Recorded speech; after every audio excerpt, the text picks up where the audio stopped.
The story begins with a game called Luna and the Secret Cage. It's a dating simulator in which the player romances another partner to achieve a happy ending.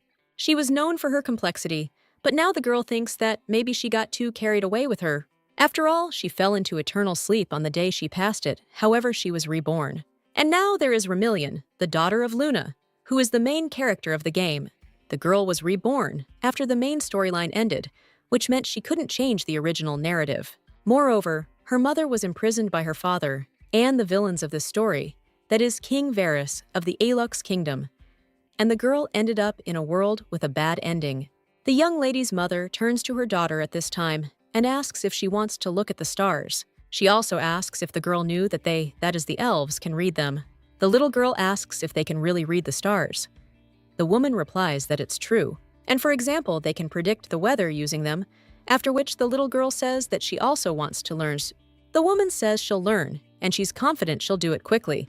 The main character smiles because her mother is petting her. But then he notices the marks of beatings on her hands and realizes that Varus must have beaten her again.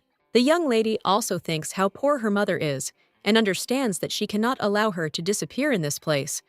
But in order to protect themselves, they must escape from the lands of Varys. Luna was an elf who could use ancient magic, and among her spells was teleportation. But since this story has a bad ending, when she tried to use a spell to escape, she ran out of mana and was captured. While any other storyline would have allowed her to strengthen her magic, Varys did everything he could to prevent her from escaping. The little girl then realizes that since she is a half-elf, they decided to use the little powers she possessed to support the teleportation spell. The girl also made a promise to always protect her mother, even if it led to tragedy. 3 years later, a woman knocks on the door of one of the houses and asks if anyone is there. Nearby, she notices someone opening the door and saying, "This is where she is." It turns out to be the main character, and she greets Mrs. Mary. The woman looked at the books in her hands and asked if the girl was studying. She also hands her some apples and brews some tea for her to take. The main character thanks her, and they claim they'll show it to Mom when she gets back. But the woman then tells her to wait, and the little girl asks if something is wrong, after which her interlocutor claims that she heard that people in the city are looking for someone with a large reward, and they are looking for a mother and daughter her age. Well, it's definitely not them, and their hair is black, but they are looking for blondes. They also say that the mother is incredibly beautiful and that her mother is quite pretty too. The girl then just smiles and says that's understandable. And the woman leaves and asks to tell her if she sees anything, because after all, there is a big reward for this, to which the little girl agrees. Then she enters the room and her hair color begins to change. The girl realizes something bad is happening, and they can figure out that they're using magic to change her hair color. So she needs to get out of there and her mother will be back soon. And that's exactly what happens because a little while later, the baby's mother arrives. She also says she's home, but the main character immediately runs up to her and hugs her tightly. The woman then asks what's wrong, but the baby is just wondering why it is taking her so long, and her mother asks if she wants to eat, to which the baby replies that she doesn't at all. After which, he says he's following them because Mrs. Mary said someone is in town looking for their mother. They're their ages, and they need to run while there's still time. The girl also claims that they should hurry, after which the woman says that she is right, and she must control herself. Then she says that while they prepare everything for the teleportation, the girl should gather all their things. A little while later, the girls begin to use magic and teleportation, but at that very moment, someone knocks on their door, and the young lady's mother insists that they are already there, and then the man knocks again and tells them to give them a minute. One of his colleagues claims that it looks like they are not going to open it, after which he says that they should break down the door if necessary. The little girl then asks how much longer is left before the spell, to which she replies that it will take 15 minutes if she concentrates. And the little girl then turns to her mother and says that she will buy them a little time, so let her follow her and just concentrate on the spell, to which the woman agrees. At that very moment, they exit through the back entrance, and one of the knights notices this and screams, after which their commander claims that they can put the girl into eternal sleep, but they must not let the woman escape. The main character wonders what they are talking about and whether she really means nothing to Varys. After which, the baby begins to use magic, and the soldiers suffer from pepper gas. The main character says it's excellent and just needs a little more time. But one of the knights asks if it's magic, and he claims that only 2 can play this game, and then says that one of the knights should get ready because this girl is next. But Remillion tells them to just try and starts using his magic again. The knights begin to be sucked into the ground, and one of them screams that he cannot move. Meanwhile, the girl says she's finally using plant magic. One of the knights then asks what to do since they're trapped, and she leaves. When the young lady runs away with her mother, she asks how much time is left, to which she replies that 3 minutes are left. She also asks Remillion to forgive her, but the girl says that her mother shouldn't worry because she's only happy to help, and they will find happiness, and in a few minutes, they will live happily ever after. The little girl then, with a smile on her face, asserts that she will protect her mother. But at that very moment, one of the knights asks the other if he is ready, to which he replies that yes, and the man says that the guy should get rid of this brat. The knight says that he understands and begins to use magic, after which it flies straight to her baby. The girl then, in shock, wonders if there really is a magician in them, and then falls down from this magic. Lying on the ground, she thinks about the question that asked if she would choose the same parents if she were reborn. Remillion also understands what would happen if someone asked her that question. She would immediately reply that she will always be her mother's daughter. The woman, in shock, turns to her daughter and asks her to wake up. She also apologizes and asks her to forgive her. Because it's all her fault, Remillion mentally replies to his mother that everything is fine and she was happy. The little girl understands that she knows this feeling and that this must be the end, after which she mentally says goodbye to her mother. The woman with tears in her eyes begs her daughter not to leave her. Then she places the baby on the floor and stands up. And he also tells Remillion not to worry, because no matter what, she will save her. A little while later, she already creates a magic circle, and one of the knights finally walks over to the woman, after which she screams for her to stop. Well, she doesn't pay attention to these men and continues her spell, and also claims that she will not allow Remillion to fall into eternal sleep, even if it cost her life. A little while later, the baby is still lying on the floor. Then a leaf lands on her forehead, and the girl is a little surprised, wondering if it really is a golden glow. It's so beautiful.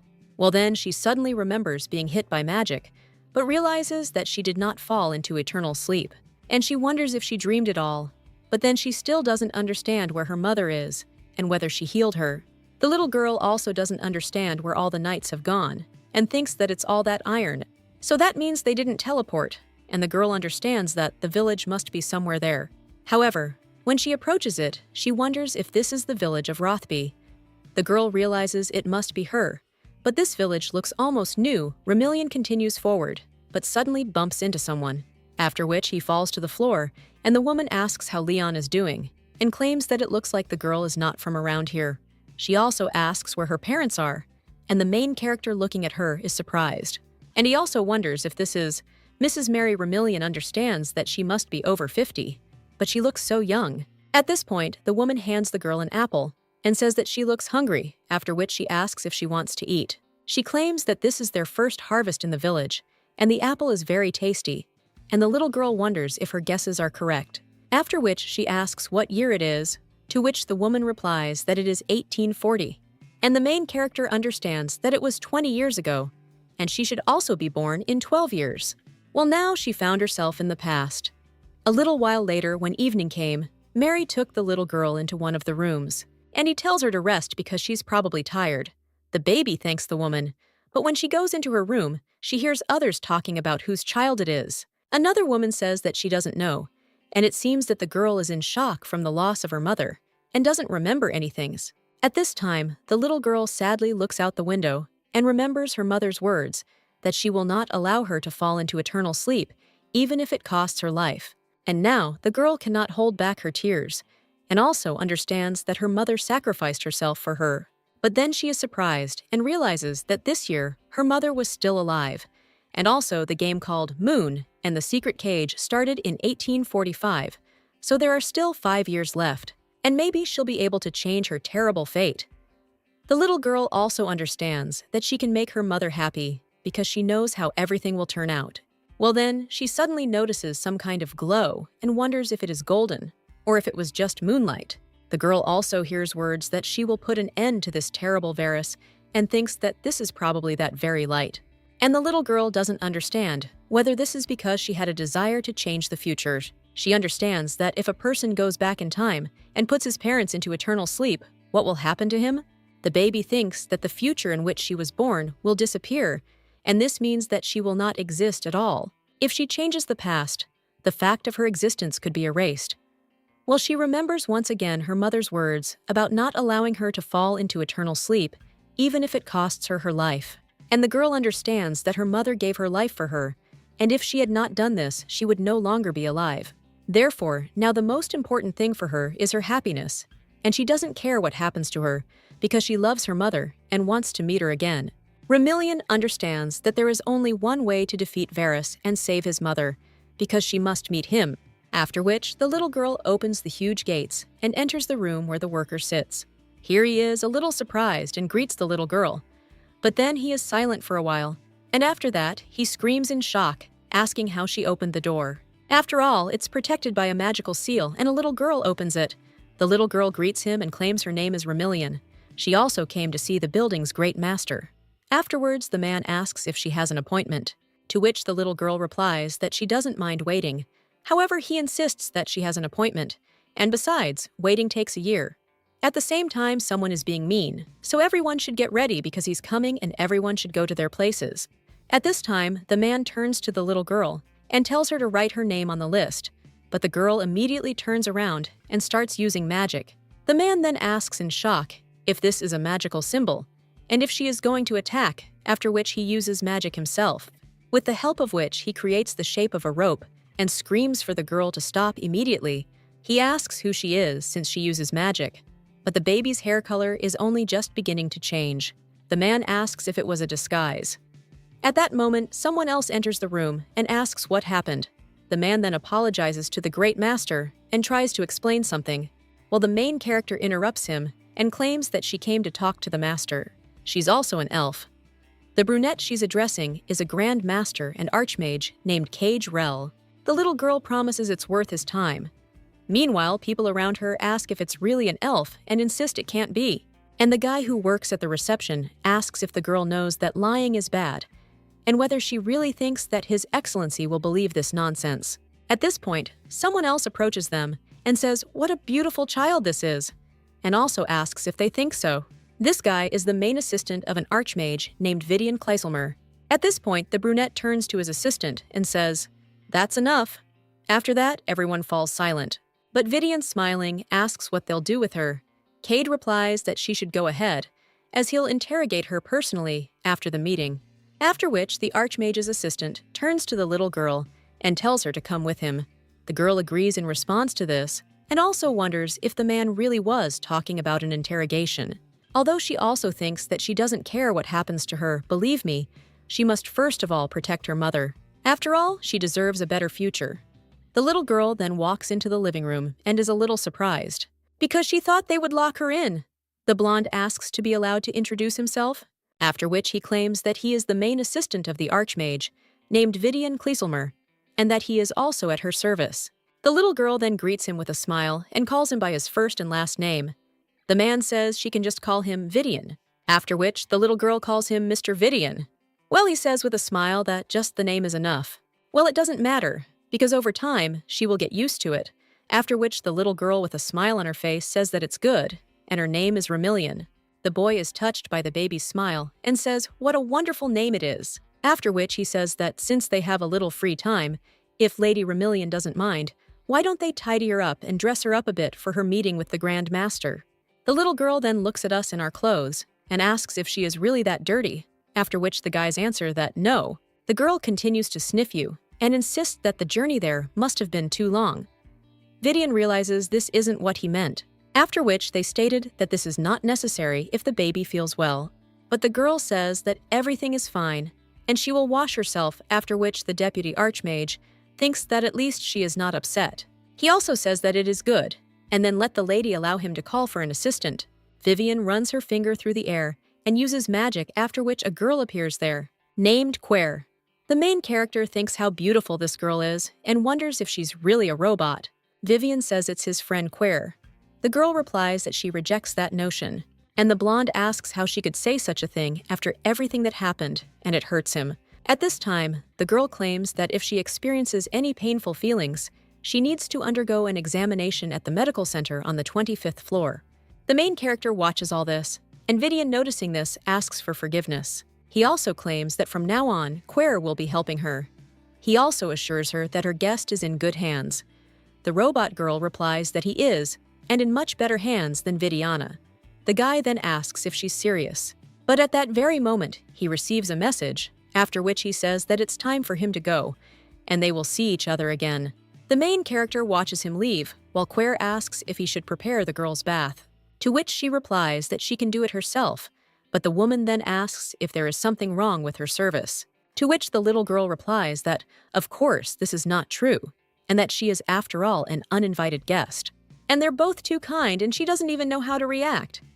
The robot girl then asks if she's really an uninvited guest, and she's the guest of the Archmage who invited her to talk, while the little one claims he did say something about asking hers. Quare claims he's just saying that, and if he'd considered her a trespasser, he would have turned her over to the knights. Therefore, Lady Remillion is an honored guest. The protagonist thinks what a relief that is. Meanwhile, the robot insists that serving the Great Master's guests is normal for her. So let the lady not worry and accept her services as is the main character, then thanks the girl and asserts that she will do just that. Claire then claims that she wants to emphasize that she is much more competent than Vidian. The main character, however, believes this girl is a robot created by Vidian. Not all humanoid robots are created alike, and their appearance depends on the mage who created them. Therefore, creating such a complex robot indistinguishable from a human requires advanced magic. The mere existence of Quare suggests that the mages in this building are incredibly powerful. There are 5 subtypes of magic in this world: elemental, dimensional, creation, primordial, and special. It seems Vidian possesses creation magic. The girls are also curious about what kind of magic she possesses. A little while later, she asks if she can really wear this, to which the robot replies that, of course, that's why she brought this outfit. But the main character, looking at the clothes, thinks whether this dress is too extravagant for a guest. Claire says it's a shame the dress isn't custom-made, but next time they'll make one for her. The main character is surprised and says that's more than enough. But at that very moment, the robot receives a notification, and she says that it looks like something happened. Therefore, she will have to leave the lady for a short while, after which the main character agrees. And Claire, leaving, says that another Mac might visit her, and she will ask for a pass to the building, so she should carry it with her. The young lady says she understands, and then finds herself alone in the room. She sits down on the sofa, but a short time later, she hears someone knocking. This man claims to be from the elementary lab, and also has her pass which the girl asked for, after which he enters the room and asks if this is the same ill-mannered child who dared to address the Great Master. The little girl understands that she remembers this man, and that this is Glare Sanros, that is the villain who harassed her mother. At this point, he asks if the little girl was seriously doing this, since she's just some little thing. He also turns around and asks where the doll went, since he thought she'd be there. Remillion claims she had some business to attend to, after which the man says, okay, and also asks what the girl's name is. She replies that her name is Remillion. The guy asks her about her last name, to which the little girl replies that she doesn't have one.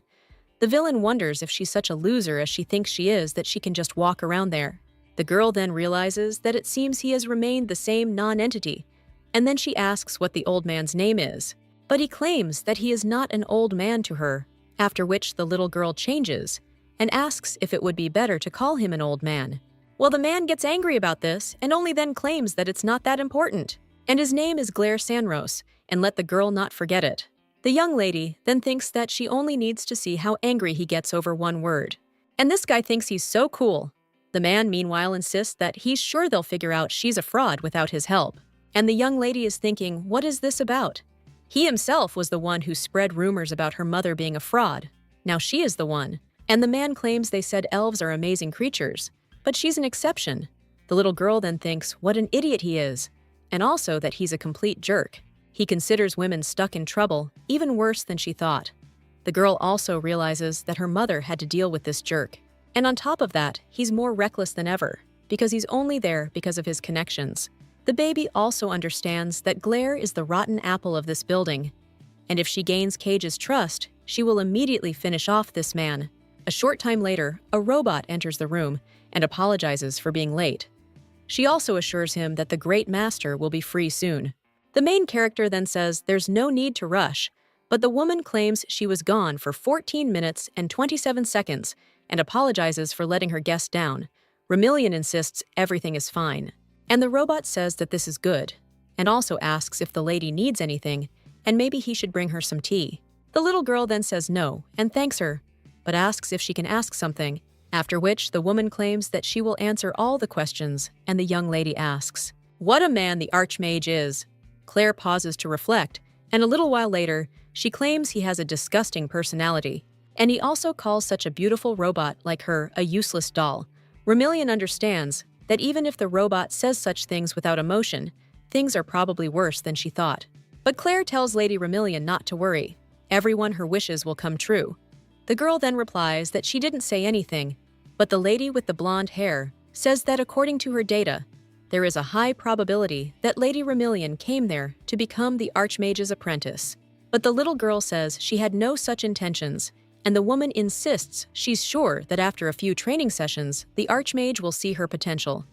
Well, then the little girl says that's not why she came. However, at that very moment, a man enters the room, and the girl realizes that he is there. A young man with blonde hair also enters the room and addresses Lady Remillion, saying that he hopes she has not forgotten him, and that his name is Vidian.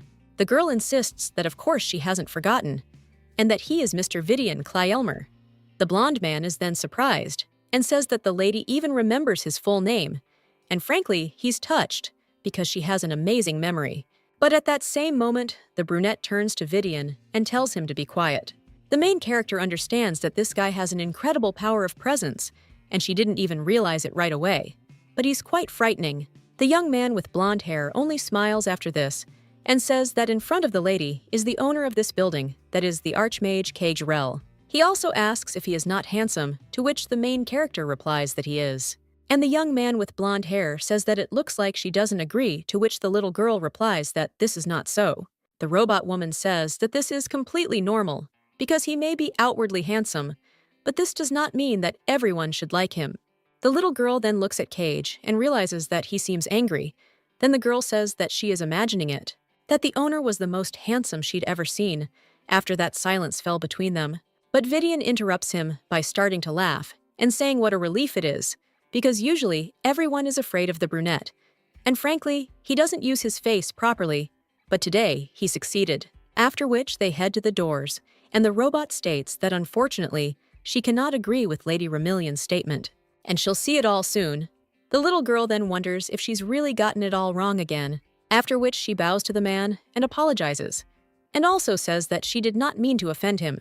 But the brunette is only interested in why she is apologizing, and whether she really lied, and that is why she is apologizing. The main character replies that no, and she was worried that she offended him when she talked about his appearance, after which the guy asks if she was lying to, which the girl replies that she was not. Cage claims that he does not forgive liars, and until things come to that, he will ignore it, to which the little girl thanks him, and Vidian just says what a great handsome master he is. Brad then tells the assistant to stop, pick up his clumsy doll and leave. Queer insists she's not a clumsy doll and asks him to reconsider, but the man insists that's what he meant and then tells them to leave. He also claims that he is in a hurry, so he suggests finishing it quickly. Vidian claims that he will wait outside and wishes her a productive conversation with the most handsome man in the world. After these words, the man simply uses his magic, and a magic ball flies past the assistant's head, after which the door locks. And the brunette turns to the young lady and asks if she said that she is a half-breed elf. As he has already said, he does not forgive liars, especially when it comes to such serious topics. Then the guy sits down and asks what evidence there is that she is an elf, and although her hair is similar, it is not enough. The girl then talks about Runia and claims that he is studying the ancient runic language used by the elves. After this, Cage simply asks who she is, and if she's really a spy from the continent. The girl immediately shakes her head and says, "Of course not." The man then claims that he's listening to her. The little girl replies that that's good. And in her thoughts, she thinks that everything will be fine, because it's easy, after which she begins to use the spell. The man seeing this is surprised. A magic ball appears in the young lady's hands, and the girl remembers how she was on the seashore with her mother. The little girl asked her mother if the real oceans were really that beautiful, but the woman replied that they were much more beautiful. and she's so sorry that she can only show her this with magic. The little girl then told her mother that everything was fine. She's also happy just to be near her. Now the young lady understands that they often used this magic when her mother was lonely, but after the escape they stopped and so much time had passed. Remillion then tries to hold back his tears and realizes it's not the time. At this time, the brunette says how interesting it is that the girl used primordial magic and not creations. The young lady understands that he has shown interest and wonders if this means that he believes her. And the man claims that although he understands that she may have an important key to Runia, this does not prove her origin. After all, anyone can learn this language. Remillion thinks things are bad because he can kick her out. The man says that however he is interested in something, after which he comes closer to the girl. And she claims that she said that her elf mother taught her this, to which the little girl replies that this is true. The man asks if she wants to tell him that alphas exist.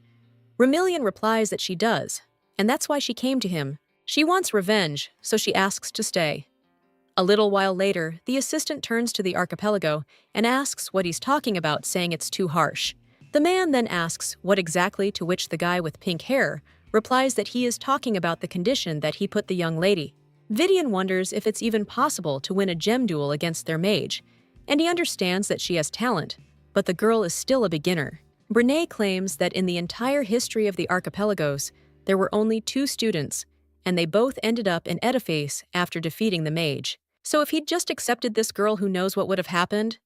Vidian says that's undeniable, but he wonders if it wouldn't be better to gradually train her to, which the brunette replies no. He also feels that the girl will pass this test, and he is confident that the young lady is capable of becoming his student. At this time, Quare takes the main character to her room, and she is surprised and also says how big it is. The robot woman says that Lady Remillion deserves such a room more than anyone else, and the little girl understands that in fact, she is the daughter of a king, but lived in poverty. So for her, having such a huge room is a great joy. Meanwhile, Quare insists that she will put away her mistress's things, to which she thanks her. But at that very moment, the young lady's stomach begins to rumble. Quare immediately asserts that she was short-sighted and will immediately prepare food for Lady Remillion. The little girl then worriedly says that there's no need and everything's fine. The woman just asks them to wait a little, after which he hands her a book and claims that while the leader waits, he can familiarize himself with the rules of the duel. When the woman comes out, the young lady says that she really is okay, and she also wonders how much enthusiasm there is in Quare. The little girl also looks at her book and realizes that it looks like a set of rules, which she must follow. The first rule is that during a duel, she must break her opponent's stone, and secondly, she is forbidden from physically harming her opponent. Also, even the lightest magic can shatter the gemstone. At this time, the little girl remembers how the man asked if she wanted to say that elves exist. The little girl replied that her mother was sealed in a magical vessel, and she heard that the vessel could be found on the black market. But unfortunately, she doesn't have any precise information, so all we can do is wait. The man then asked if she wanted to make a deal with the Archmage to find out more information about the vessels, to which the young lady replied that yes, and she also wanted revenge, so she asked to be allowed to stay there. After all, she wants to train to get stronger. The man replied that it was understandable, and the girl thought that maybe it was too much to ask, and things were bad. After which, the young lady asserted that she understood that Runia's knowledge might not be enough, but Cage replied that it was not, and this is quite enough. However, Edife is based on traditions and rules, so a girl must earn her place in it on her own. Remillion replied that she agreed, and the man then said that was excellent. Now the robot brings the young lady food and tells her that her dinner is ready, after which she is invited to sit at the table. A short time later, the main character is already carrying the gemstone, and Quare says she's glad the lady's pass is working properly. The girl also says that's good.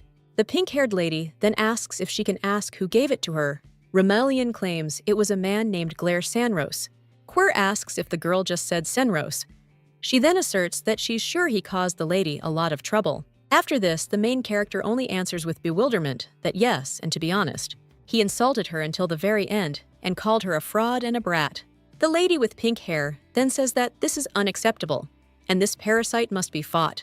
But the main character turns to Quare and suggests that she eat first because she is hungry. Quare then tells Lady Remillion that this man has shown unforgivable behavior towards the Archmage's esteemed guest, and the master, as well as Vidian, should be informed. But the young lady says that they have no evidence, to which the woman replies that this is true.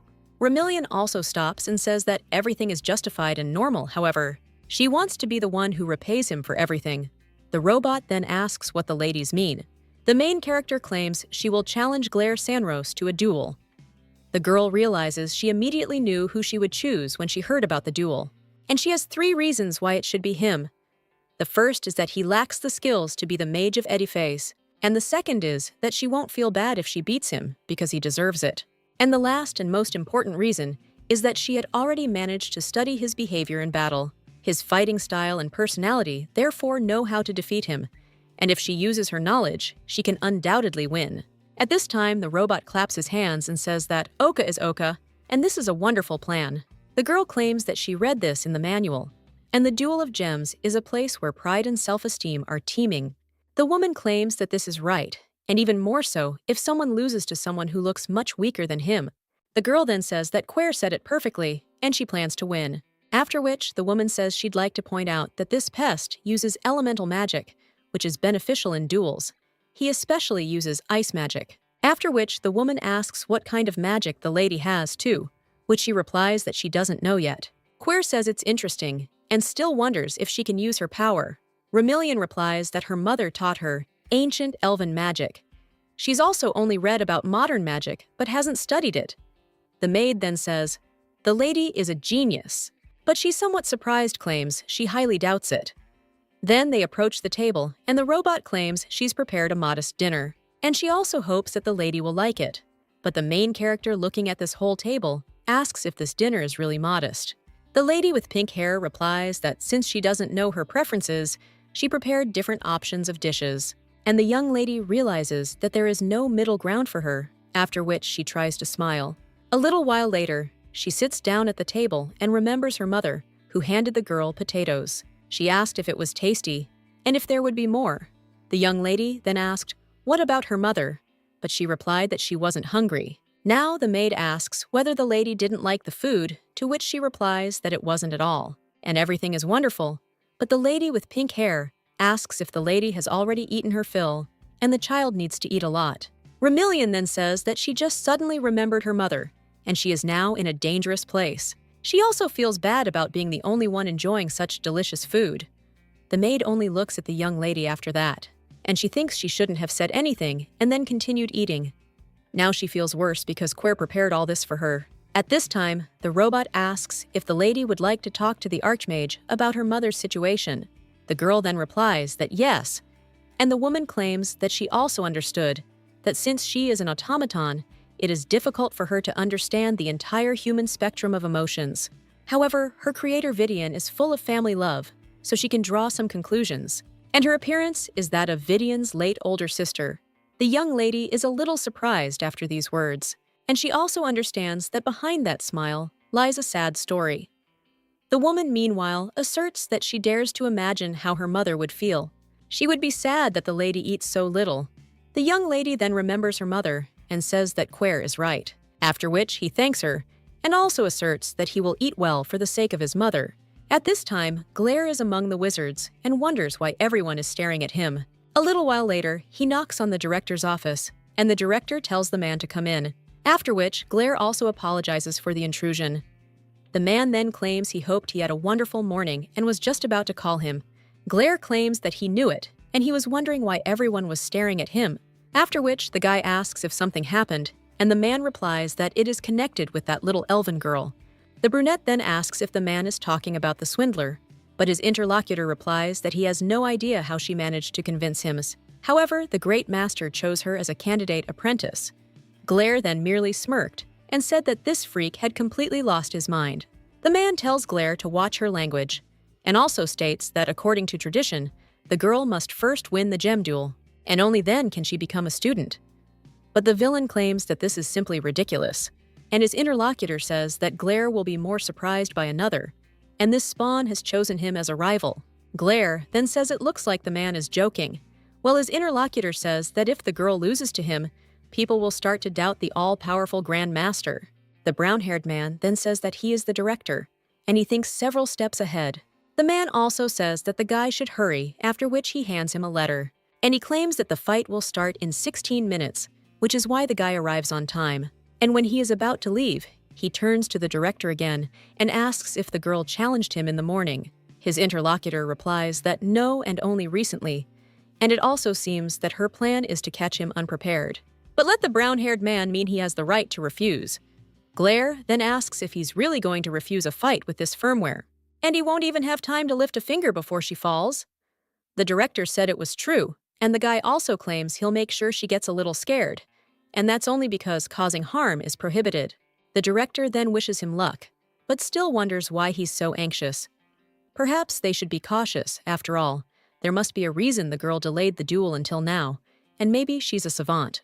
A little while later, the crowd is already gathering to watch the fight, and someone asks if an 8-year-old girl is really going to fight. Someone else is wondering if they're sure she won't run away, and he heard she opened the door to enlightenment. Another man says that's impossible because she'd have to be really strong. Meanwhile, someone else watches from their perch and then calls for the participants to come out. Then the two enter the arena, and the man just says what an impudent brat the girl is. And it also seems like she somehow found out that he uses ice magic. The man also asks if she seriously thinks that she will win him by wrapping herself in clothes, and that it is so cute. People in the stands then ask if she is scared, and they just have to look at all those layers of clothing. But the poor thing is doomed. At this time, the main character turns to the judge and asks when they will start. The people in the stands are a little surprised by this, and the referee states that first, he would like to ask if they are familiar with the rules. The young lady then raises her hand and tells His Honor that she would like to suggest a mutual handicap. The man then asks if the girl really thinks she has a chance to win him over. The judge asks what she is proposing then, and the little girl claims that she is asking to prohibit Glare Sanros from moving for 5 minutes after the start of the fight. The people in the stands are surprised, and one of the girls asks why. Because ice magic is best suited for defense, and he doesn't even need to move, and he will just need to block all attacks at this time. The judge then claims that he heard the lady and asks what about Glare and what he wants. The man then claims that he is asking to limit the time of victory, since they are still not comparable. Then, if the girl doesn't break his gem within 15 minutes, then he wins. At this time, people in the stands ask if the lady will agree, but one of them claims that it is better than wasting time. The main character then states that she accepts the conditions, and the judge asks if he accepts the conditions of the young lady Glare, to which he replies that he does. The man also thinks that no problem because he will give her a taste of hell in 10 minutes. He is also not interested in her stone at all, and the girl will suffer until she gives in. At this time, the judge hands them stones and tells them to attach them to their chests. The main character understands that the magical gem is not affected by physical force, but even a little magic will destroy it. And the judge claims that as far as they know, the stone must be in a visible place, and they will not be able to change its position, after which he proposes to begin the duel, and states that the duel is beginning. Remillion immediately runs up to the man, and begins to use his magic, after which he attacks him. Well, the man deflects this magic with one finger, and says how funny it is. Someone in the stands claims that Glare doesn't even use his ice magic, and someone else asks if it wouldn't be strange if he attacked the child with all his might, to which the other says that he is right. And also, if this continues, the outcome is obvious, and when time starts to run out, the girl delivers a couple more blows. The man continues to beat them, and after a few seconds, the time runs out. Glare then tells the little change to hold on, and the young lady breathes heavily. Meanwhile, Money tells her to enjoy these 10 minutes.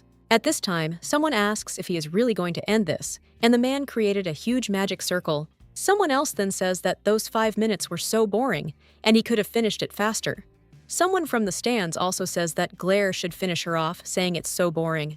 Well, the judge is suddenly surprised, because he sees how the man's stone begins to crack. At this time, Glare smugly says that now she has a piece of real magic. Well, then he also looks at his stone in shock and asks what it is. The people from the stands, then in shock, claim that this cannot be, and his stone is broken, after which someone asks what just happened. The main character at this time just jumps and rejoices, and also asks His Honor if he is also a winner. He then says that exactly after which, he announces that the winner of the duel is Remillion. At this time, someone from the stands asks how she won, and shouldn't the clairvoyant watch for traces of magic? At this time, Glare says that the girl is a fraud, and also screams that she conspired with the Archmage to disgrace him. The man also runs towards that young lady and screams that he will not allow this. The people in the stands are then shocked. Well, when Glare is about to deliver his blow, the other magicians grab him, and they scream for him to stop. But the man only shouts that he will find the one behind all this, after which he also tells them to let him down. After all this, Spawn is deceiving them, and he is going to use his magic again. But at the same moment, other magicians cast a blocking spell, and the man realizes that his magic is sealed. The judge at this time claims that nothing like this happened, and he swears by the name of the Guardian of the Dawn.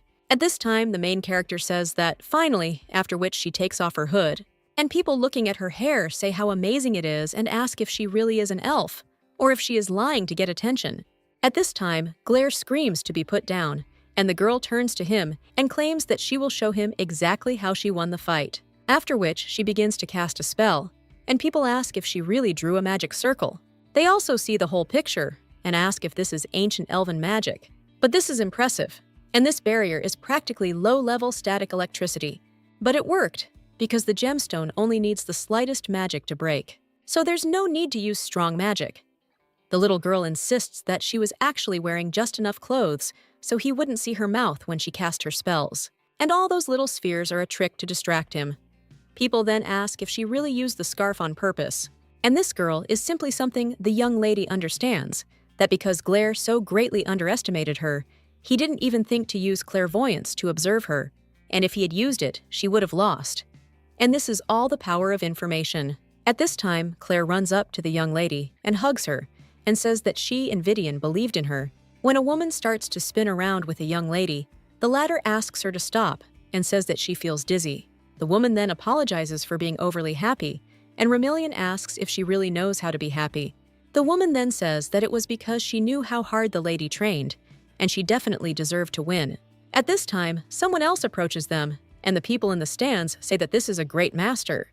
At this time, the judge turns to him and says that the fight is over, and that Remillion is the winner, to which the man replies that it is clear, after which he also says that he, Kagarel, and also the Grand Master of Edifies, would like to announce that the winner of the gemstone duel becomes his apprentice. The crowd in the stands is then amazed and congratulates the man on having his first apprentice. The young lady at this time understands that she is now the apprentice of the Archmage, and in the original sources, it was not said that he had an apprentice, but there is no mention of time travel. Quer also said after the duel that the Archmage's students are also considered candidates for Archmages and heads of Edifiacy. This, of course, was not part of her plans, but the girl did not even suspect that it would go so far. However, her goal is to make her mother happy, and becoming a student of the archipelago will be very helpful for achieving this. The girl also understands that she is not so naive as to miss this opportunity. At this time, the woman asks if something is bothering the lady, but she replies that nothing is wrong, and she is just happy. At this time, the Archmage is sitting in his office, and then his assistant addresses him, and he also tells the Grand Master that he has a report about the Twilight Knights. The man asks what the result is, to which the guy with pink hair claims that her route on the airship from the village of Rothby was confirmed. And as the gentleman may have suspected, her movements had not been carried out before. She seemed to appear out of thin air right in this village, and Vidian asked if further investigation was required. Brunette claims that if she were sent as a spy, her expedition would be too reckless, and the likelihood of being banned from entry is too high. And he feels her sincere desire to enter Edifice, and therefore he feels that he can trust her. But he's sure the girl is hiding something. The pink-haired guy then says, if the gentleman needs anything, he'll do it. But he says that this is all, and he accepted her as a student, knowing full well that she could betray him. Vidian argues that he shouldn't think so right away, because he should have more faith in people. And the brunette claims that one day even he might betray him. Vidian says, how cruel that is, then sighs. He also says that after so many years together, his master is like Quer, after which he also asks why everyone is so cruel to him. But then the guy sighs and hands Cage another paper and tells him to look at this. The man then asks what it is, and the guy with pink hair replies that Lady Remillion gave it to him. She noticed that he had been very busy lately, after which the assistant said with a smile on his face that the girl wrote this wonderful letter with her little hands, and it is amazing, but it is superbly written. The guy is then about to say something else, but the brunette immediately snatches the letter from his hands, Vidian is only angered by this. The brunette begins reading the letter, which says the girl heard that the dear Grand Master is very busy. That's why she writes this letter. And if he reads it, she hopes that it means he's taking a short break. The girl also wrote that she was very surprised that she was able to become the Archmage's apprentice and will do everything possible to fulfill her duties and prove her worth. She also knows that it's hard to just believe a child who says that she is a half-elf. But nevertheless, he gave her a chance, so the girl thanks him and claims that he is her and her mother's last hope. She also promises to work hard to win his trust and repay him for everything, after which she wrote that this is with respect, his diligent student Remiliant. The man, having read this, only smiles and also wonders whether the girl will prove her worth. He also thinks what a smart child he is. Meanwhile, the maid turns to the winner of the gemstone duel and announces that dinner is served. She also claims that she hopes that she will like everything, and the main character is looking at all this. She thinks that this is like a real 5-star banquet, so she doesn't even know where to start. The maid claims that she compiled this menu based on the information she had about Lady Remilian. The main character then says that this is how it is, and also realizes that she is full just from the sight of this dinner. The robot then claims that she hasn't eaten much lately due to training, and that this is her first normal meal in a while, so she made sure it was filling. She also noted which dishes she liked, and the main character then thanks Quare, after which the woman only offers to eat while it is still hot, and the young lady understands that if she does not start, it will happen again. Quare then asks if the young lady doesn't like it, and she replies that she doesn't at all, and that there's so much food there. Therefore, she won't be able to eat more than a bite of each dish, to which the woman replies that this is normal. But the young lady insists that she doesn't want to be so wasteful. Quare then says that a student of the archipelago should eat properly, and that this is perfectly natural. Remilian claims she's a little uneasy, and the pink-haired lady says it looks like she miscalculated. And the Great Master is right, she's just a clumsy doll. The main character then says, no, Quare didn't do anything wrong.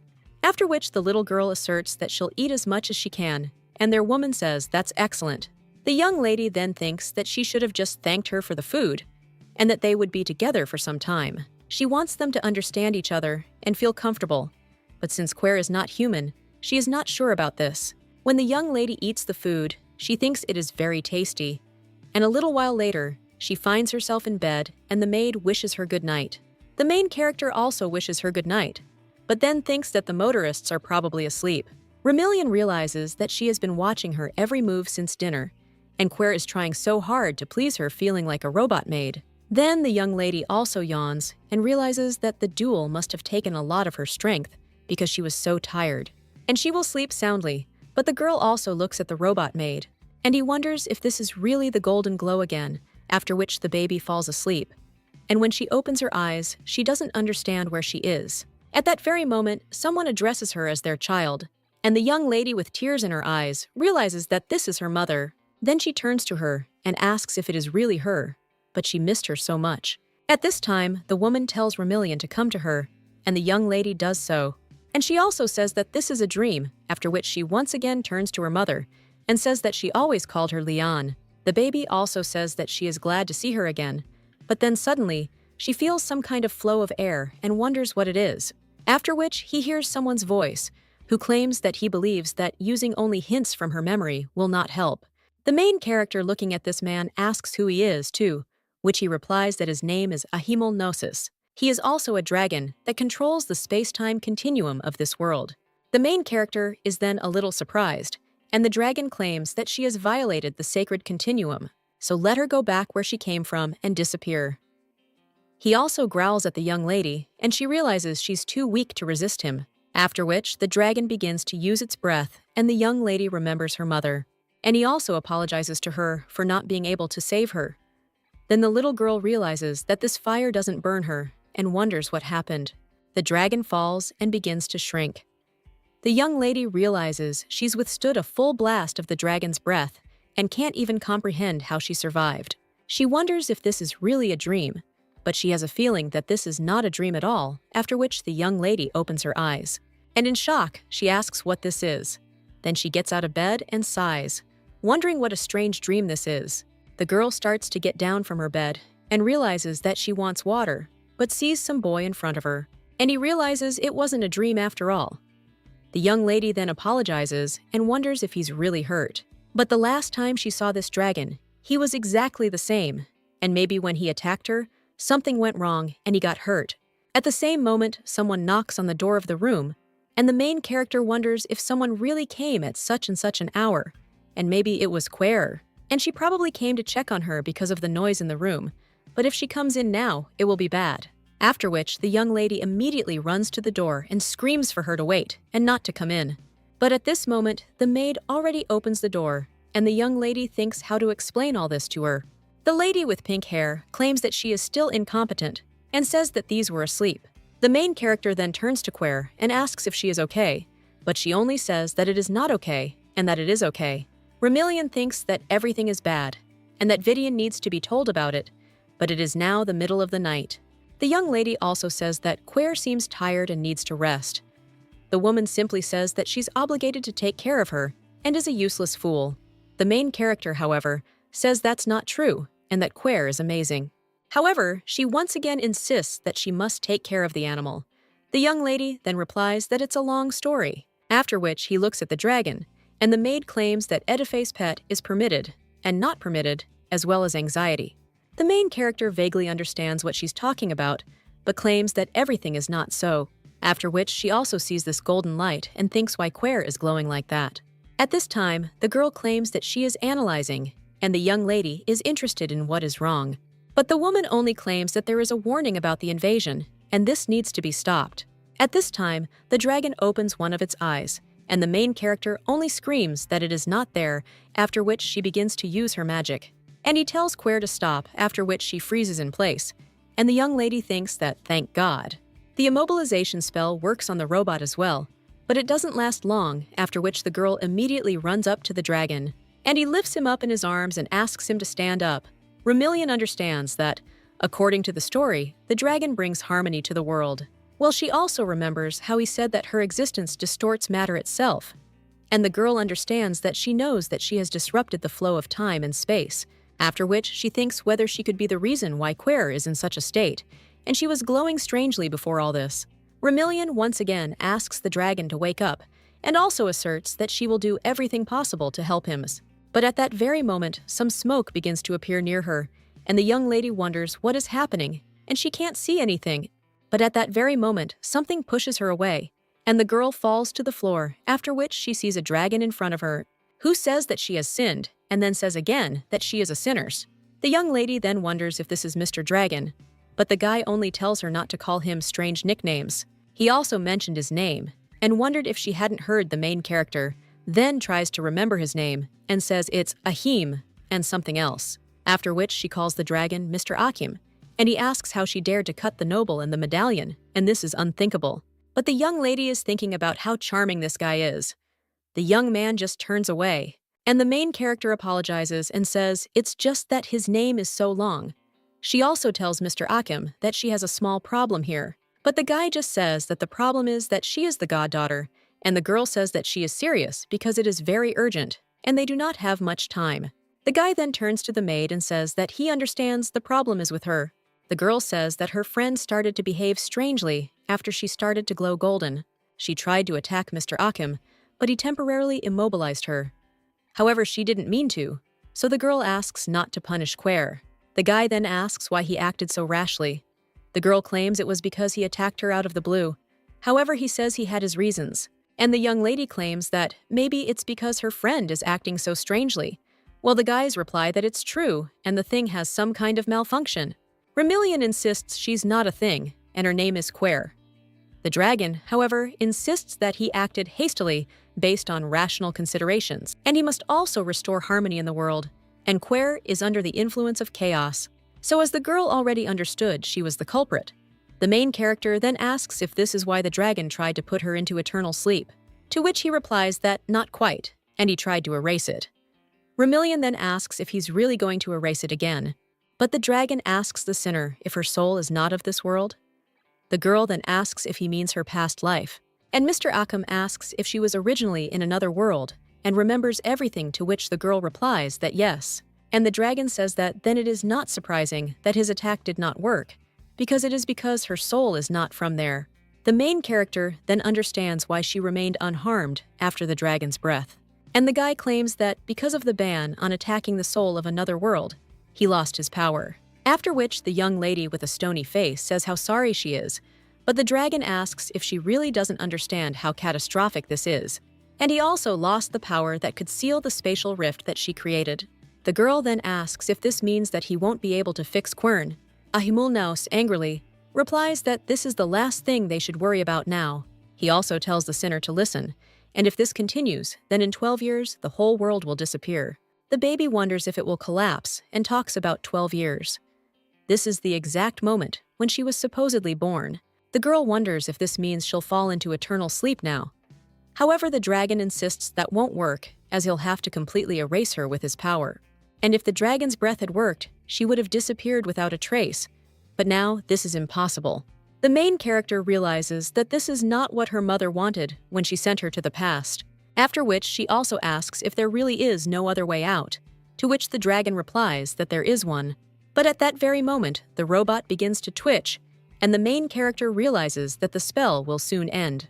She also asks Mr. Akim to tell her what this method is, and the guy claims that the problem with this world is that when a girl creates a rift, the village that stabilizes the space-time continuum breaks and dissipates, and the dragons call her Fragments Laseti.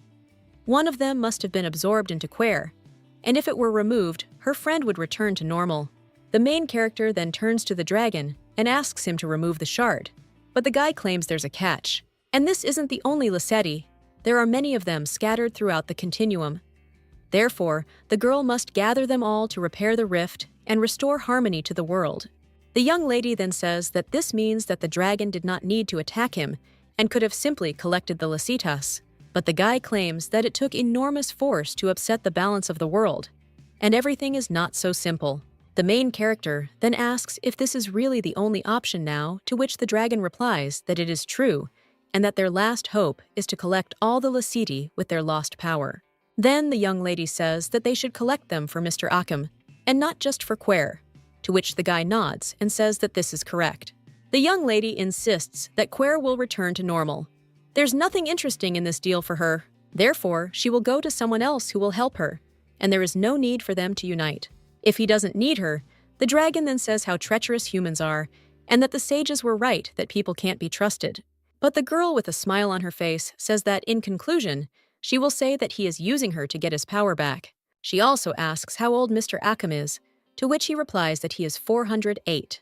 And the girl says that if you translate these years into human years, then they are the same age, so she wouldn't have to be so polite with him. The dragon then lies there, saying what an impudent person she is, and wondering how she dares look down on the powerful dragon. But after that, the girl just grabs him by the hair and pulls, causing the guy to scream, after which he sits in the corner and says that he will allow his race, and the main character wonders if she really went too far. After which, she approaches the dragon and says that she will not do this again, and she once again turns to Mr. Akim. And they also say that no matter what happens, her mission is to make her mother happy even after she collects all the Lacetes. Will she be allowed to live her life? The guy replies that she won't, and even if she collects all the Laceti and saves the world, she will cease to exist in 12 years. The young lady then says that she knows, and the guy claims that, however, he who is a powerful dragon, as soon as he regains his strength, will try to find a way to save her. The young lady then asks if this is true, and the dragon says yes, if she agrees to his contract. The girl then says fine, and she agrees. And he also asks if this is just a verbal agreement, to which he replies that no, and that they must share one mind and mana, after which he tells the young lady to relax and close her eyes, and agrees to something. And the guy shakes himself against her shoulder. The young lady notices that he's cold, and it's probably because he's a reptile. At this time, the dragon only bites. The young lady's shoulder is surprised by something, and then screams in shock about what it was. The dragon replies that it is a contract seal, and everything went wrong because it moved. Remillion asks why it has to be her neck, but the boy insists it was the closest. The young lady then furiously replies, it doesn't have to be her neck, and wonders if he really wanted to fall into eternal sleep. The dragon then tells her to calm down, but the young lady says that if he had told her, she would have offered her hand. Akim says the seal will disappear anyway, so the location doesn't matter. But the young lady says that it is important to her and tells the dragon to do it faster, after which he bites her again, and the main character asks if this is all, to which he replies that no, and a red liquid should come out.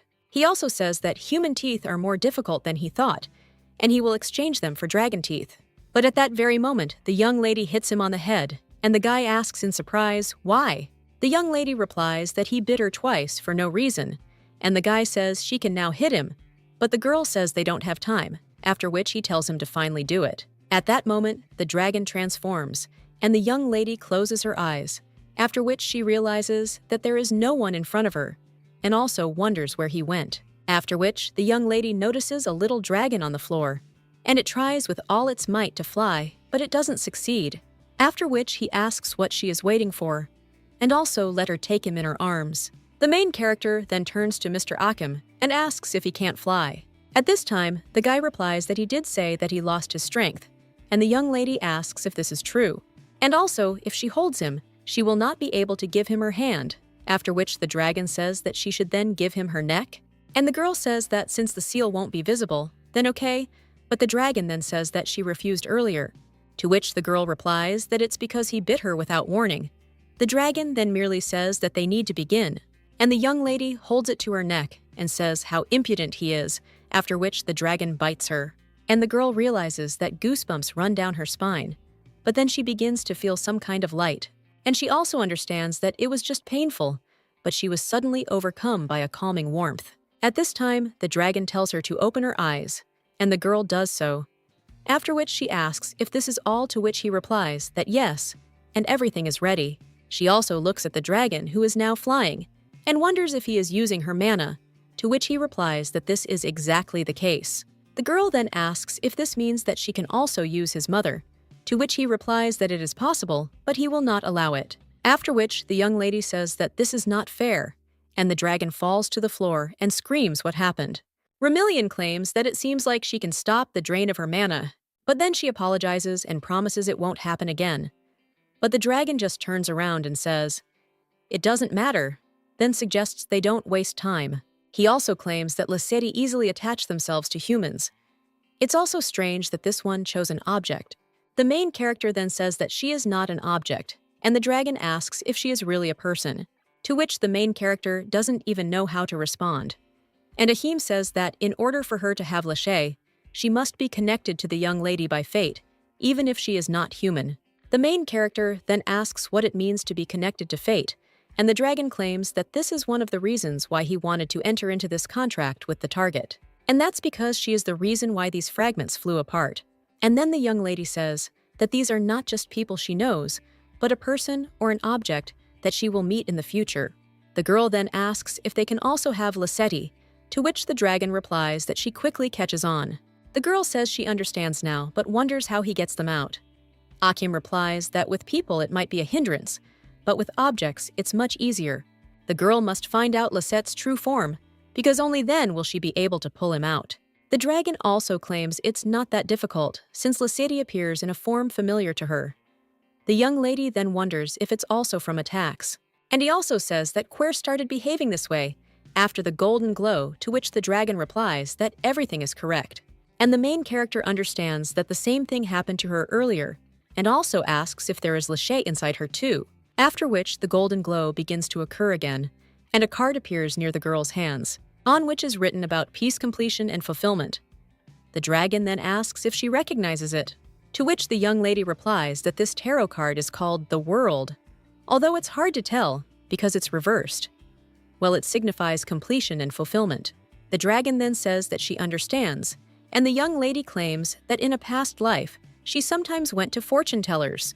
Akim then says that these Lasetai were created to remind her of something that she knew deep down, and as far as he knows, there are 22 Lasetai, after which he asks if this number matches the tarot cards, to which the girl replies that yes, there are 22 main trump cards arcana.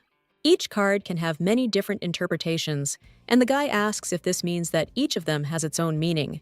He also suspects that the message on the card may be an important key to finding each credit, and the young lady wonders if a card like the one in love will have anything to do with love, to which he replies that it is correct, and the young lady says that she thinks she understands, after which the dragon asks if she can determine which of the cards will be in care, to which the girl replies that she is not sure. The dragon then becomes shocked and asks what she is talking about. The young lady claims that she guessed a lot about the window and did not study all the interpretations in detail, near which the dragon asks who cares about the interpretations of the other world, and the girl says that now that she thinks about it, so all that's left for her to do is guess, and she wonders if she can't go through all the cards until she gets the right one. The dragon says that if she does this, then Lachette might run away, and everything is not so simple, after which the girl says, okay, and also thinks what it could be. At this time, Akim tells her to think carefully, and the young lady realizes that it is as if she has broken down and her speech is incoherent. The destruction looks like a catastrophe, or the chaos of the tower, or the fear of the moon. It could also be driving a chariot, and the girl thinks it's confusing because everything is so vague. The young lady then grabs her head and tries to think of something, but then the dragon turns to her, and she also claims that this is her first time. And although it would be nice to get it right away, they still have 12 years to finish it completely, so the girl can avoid feeling the pressure and just try. The young lady then turns to Mr. Akim. She then clenches her fists and firmly realizes he's right, because whether he extracts the equivalent of Chet or runs away doesn't matter. She must save Quer. The young lady then says that nothing will happen, and she decided to, which the dragon says that it is good, and he will also use her mana and direct it to the Lachette, and also at his signal have her pronounce the Lachette's name. After that, the dragon begins casting magic, and the girl understands that it sounds like Runia, or a song, but something is different, and the young lady wonders if this is the language of dragons, after which the dragon screams for her to name this object now, and the young lady says that it is a fool. Quen begins to glow with a bright light, after which a card approaches the young lady and tells her that it worked. She also understands that this is the Fool card, the beginning of birth. Of course, to take shape, it must be meaningful, and she tried to figure it out based on the knowledge she had. Meanwhile, the dragon tells the person she's done a good job, and she realizes the first card has such great meaning. Considering this, she acted strangely like a clumsy fool, and now everything falls into place. The main character then says that they did it, but at that very moment, the maid begins to fall to the floor, and the young lady immediately turns to her in concern, after which they ask her to wake up. She also turns to the dragon and says that maybe she really is broken, but he says that most likely she was overloaded due to the Lachette. Remillion understands that she took the clumsy doll too close to her heart, and she knew that she was not like that, but she should have explained everything to her more openly, after which the main character apologizes to Quer and also understands what made her go through so much pain and problems. But even if Quer is a robot, they are still the same, and she was dim-witted, so they promise to protect her better in the future. At this moment, the maid opens her eyes and asks if this is Lady Remillion. And he also asks what happened, and the main character asks if she really doesn't remember. Dragon says that in order to seal the rift, all memories of the Lachette disappear, and the young lady says that it is clear. And the lady with pink hair wonders if she has let Lady Remillion down again, and the Great Master is right. She is just a clumsy doll. The main character says that everything is not like that at all, and she is the coolest and most competent automaton of them all. And she also heard from Vidian that she is developing through collecting data, and therefore she did nothing wrong, because she is in the process of studying. Quer then says that she understands, and will take care to collect all the information about Lady Remillion, and will also work hard. The main character then says that if she has any preferences, then let her tell her, after which the woman thinks a little, and the young lady wonders if automatons have preferences.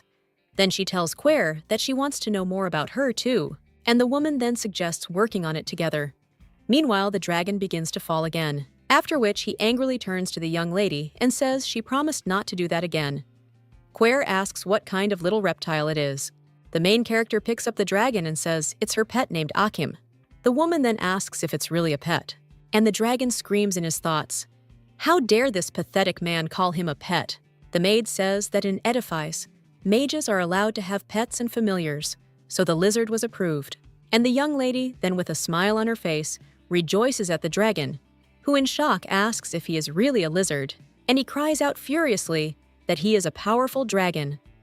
A little while later, he transforms back and asks how the girl could have done this. Well, the main character claims that he can't just walk around there in that uniform because she doesn't need any invited guests. The guy just gets angry after this and says what a little brat she is.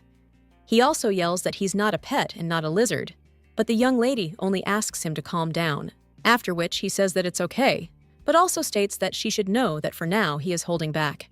The young lady then says that it is good, and then asks what he eats, and also feeds on raw meat, to which he replies that the dragon does not need the food of mortals. But the main character says that if she doesn't feed him, then those around him might start to suspect something, and then he tells her to give him some fruit or something like that. At this time, a maid enters the room and tells Lady Remillion that the great master would like to dine with her. The girl immediately grabs the dragon so that the maid does not notice that it is flying, after which she becomes interested. Does he really want to have lunch right now? The pink-haired lady asks if this is too sudden and says it was impolite of the Archmage to invite her at the last minute. She also claims that she has already warned him that if the mistress refuses, she will force him to eat alone. My lady says that it is not worth it, after which the lady with pink hair asks how to answer her, and the girl says that everything is fine because she will eat with him, after which she throws the dragon onto the bed. And he dejectedly says that the girl will regret it. A short time later, the elevator arrives on the 20th floor where the dining room is located. The lady with pink hair says that it is quite busy there since it is lunchtime, and the main character is surprised, and also understands that all these people must be magicians of Edifice. At this time, someone turns to her and asks if she is the student of the archipelago, and another girl says that the baby is so cute. Someone else greets the girl and asks if she wants candy, and someone else wonders if she really did beat Glare. Someone else says that, frankly, she doesn't like him either, and someone else says the rumors were true because she's very beautiful. Meanwhile, the main character thinks she's not used to being treated like this. At this time, someone else turns to the young lady and asks if this is the Archmage's new apprentice, after which the rest of the magicians greet the director, and he, with a smile on his face, says how sweet it is. At this time, the young lady is thinking, aren't these the people who went against the Archmage, and she would like to avoid them. After which she greets him and says that her name is Remillion, but the man only says that she reminds him of his granddaughter, and he just happened to want to meet her, and it was such a coincidence. The young lady just apologized and was about to leave, and the man wonders if she's really leaving so quickly, and he's only staying for a minute. The girl then starts to respond, but a dark-haired man appears behind her and tells her to be careful and watch where she's going. The young lady then wonders if this is the Great Master, and Claire asks if he decided not to wait in a separate room and came to accompany her, to which he replies that he thought that he could too. The director at this time says that he sees that his little student is rather shy, and let him just look at how she clings to him, so it looks like he got himself a cute child without even getting married. He also says what a beautiful sight it is. The young lady immediately steps away from the Archmage and realizes she hadn't even noticed she was clinging to him. The brunette says enough of this, and that they have business to attend to, and the young lady, embarrassed, realizes she's been acting like a child. Kier tells the young lady that as bad as it may be, she seems to have taken a liking to the Great Master, and Lady Remillion has no reason to distance herself from him. The girl then says that everything is wrong. The brunette just extends his hand to her and says that she is still a child, after which he offers to talk while they walk. The young lady agrees in response, and also thinks that his hand is so big and warm. At this time, the guy says that he read her letter and thanks the young lady for taking the time to read it, after which the brunette claims that he plans to hold the official inauguration ceremony of her becoming a student, and therefore her schedule for the next few weeks will be freed up and she can rest. The young lady then says that she understands and asks if she should then move somewhere permanently since she lives in a guest room. The girl also claims she's broke and wants to know if she can get a loan to pay for her rent. But the maid then says, Lady Remillion has misunderstood, and although it's not customary for students to live on the 76th floor, as the archipelago's only student, she can use it as she pleases. The young lady then wonders if this is true. The maid claims that the 76th floor will henceforth belong to Lady Remillion, but at that very moment, a message arrives, and the lady with pink hair asks if this is something urgent, to which the brand replies that these are important matters, after which he apologizes for the fact that it is so unexpected, but the young lady says that everything is fine, and also asks not to worry about her. Cage then leaves and says they'll see each other later. A short time later, the young lady returns to the dragon and he immediately gets out of bed and asks how she could leave him alone, to which the girl replies that she needed to eat. They also need to eat to survive, but the dragon just says how impudent she is, and the young lady tells him to eat his fruit. At that moment, someone knocks on the principal's office, and he tells the boy to come in, after which the servant reports that Director Shuval received a letter from Lady Harch, after which the man says that's great, and they can't put it off any longer because they need to prepare for the inauguration. The servant then asks if the director needs anything else, to which he replies, no, and the guy is free to, which he agrees, after which he leaves, and the man takes matters into his own hands. Information about the young lady and says that it is in Remillion's interests that she leave, and the sooner the better. And although she was lucky with these tricks in the duel, her little game is over. At this time, the brunette is wondering if Archmage Cage has a new student. The maid replies that yes, and the woman wonders if this is really such an insignificant offspring, and that it's just funny. At this time, the maid hands over a letter from Chauvel Lufun about this matter, and the woman grabs this letter, after which they read what is written there, that he is sure that this worthlessness is significantly inferior to food, so let her visit Edifice and show them all her power, after which the woman smiles. And she also says that the director always has a plan, and soon this girl will be kicked out, and she will become the Archmage's apprentice, which will be better for her to shine, after which she asks Ober if this is true. The maid tells my lady that yes, and the woman says that she is in a good mood, so let her bring some tea, after which the girl leaves. And the brunette says that it doesn't matter how, but she will become a student, and the final goal is the main thing. A short time later, the protagonist awakens and is immediately addressed by the dragon. The young lady then asks if Mr. Akam is awake, but he says now is not the time to be idle. After all, he senses that a new Lachey has appeared. The girl then asks if he's really here yet, and the guy tells her to change and that they should go search all of Edifice. The girl then agrees and sets out to search, but cannot find him anywhere. She wanders through various rooms and then whispers to the dragon if he's sure he actually sensed the Lachey. He replies that it's a strange thing.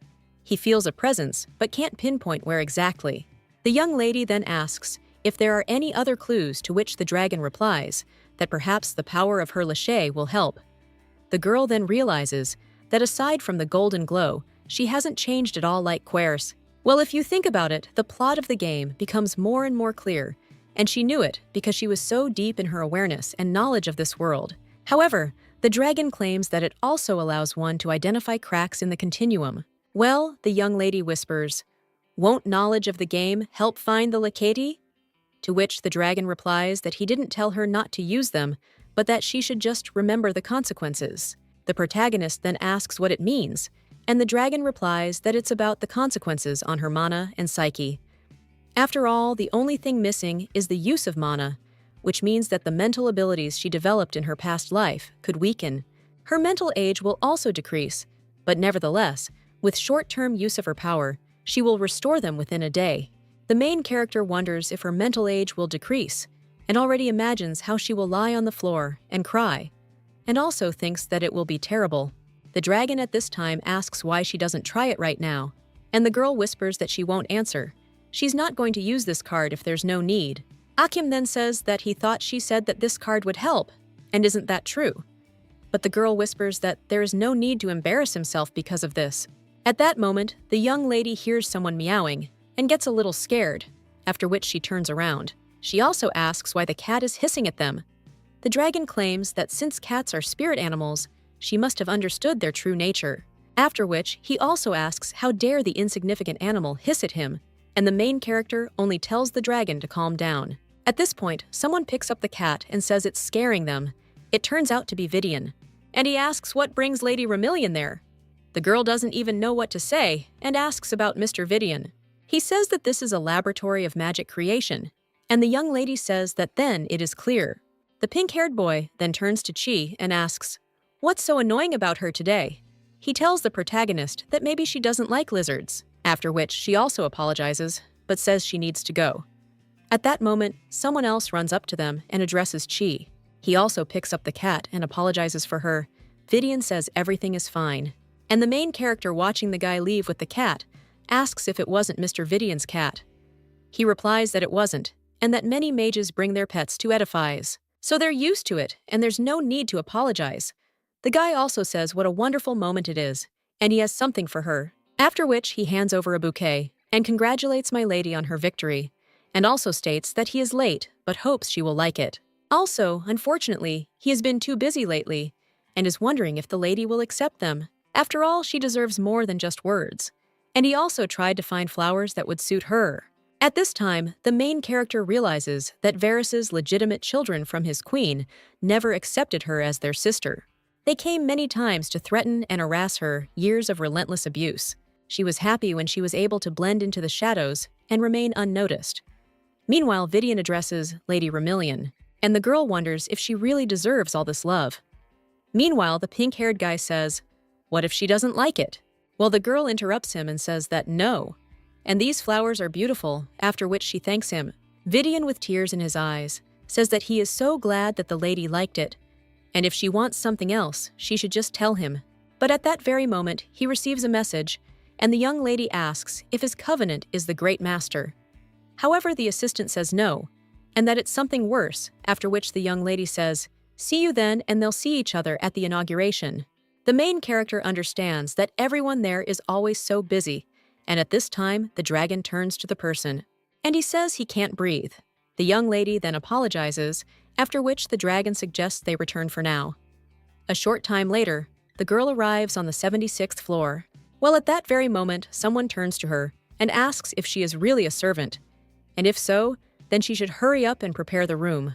Remillion then apologizes and wonders who it is, and the black-haired lady says she's there. The main character only claims that she's not a servant, but lives there, after which the brunette asks what she is talking about, and then asks with a smile on her face, "Is she really that commoner who claims to be an elf?" The young lady then inquires as to who her interlocutor is. Her maid explains that before her stands Lady Harch, the daughter of Duke Tybeog of the Kingdom of Nulphus. At this point, the brunette turns to Ober and asks who said she could speak for her. The maid then apologizes, and the main character realizes that she doesn't remember such a name in the game, and wonders if in the language of the western part of the continent, this name doesn't mean trash. And she thinks, what kind of terrible name is this? And this girl serves an even more terrible Harch. At this time, the brunette turns to Remillion and asks why she has settled down, since she must bow before her. Well, the main character says that this is completely pointless, because now they are not in the Kingdom of Nulphus. And this is Hilamonia under the rule of Edifi. This region does not belong to any kingdom or country. Therefore, what the lady says about her having to adhere to the customs of their kingdom makes no sense. The dragon at this time turns to the young lady and claims that he feels a strong presence of Lachette, and that he is in this room. The main character then looks at these two, and the brunette only wonders how dare she say such a thing. A little while later, the girl is already sitting behind the sofa and whispering dragon. Well, it means summer, that one of them definitely has a Lachette. He replies that yes, but he doesn't know who exactly, and he needs to take a closer look. At this time, the brunette turns to the young lady and asks what the hell she is doing and whether she really imprisoned her, so that she can now ignore her. The main character then looks out from behind the sofa and apologizes. The woman says that this is incredibly rude. The main character then turns to Lady Harch again, and she asks what she needs. After which, the young lady asks if her pet isn't cute, and his name is Akim. The girl also asks if the woman would like to support him, but he replies that they will respond that he stinks. The young lady then says that she promises that he won't stink if she supports him herself, and the woman says that then it seems like she herself stinks so much that she can't smell it. The dragon only gets angry after this and asks how this pathetic man dares to do this. But the brunette then says that this ugly creature has an even more vile character.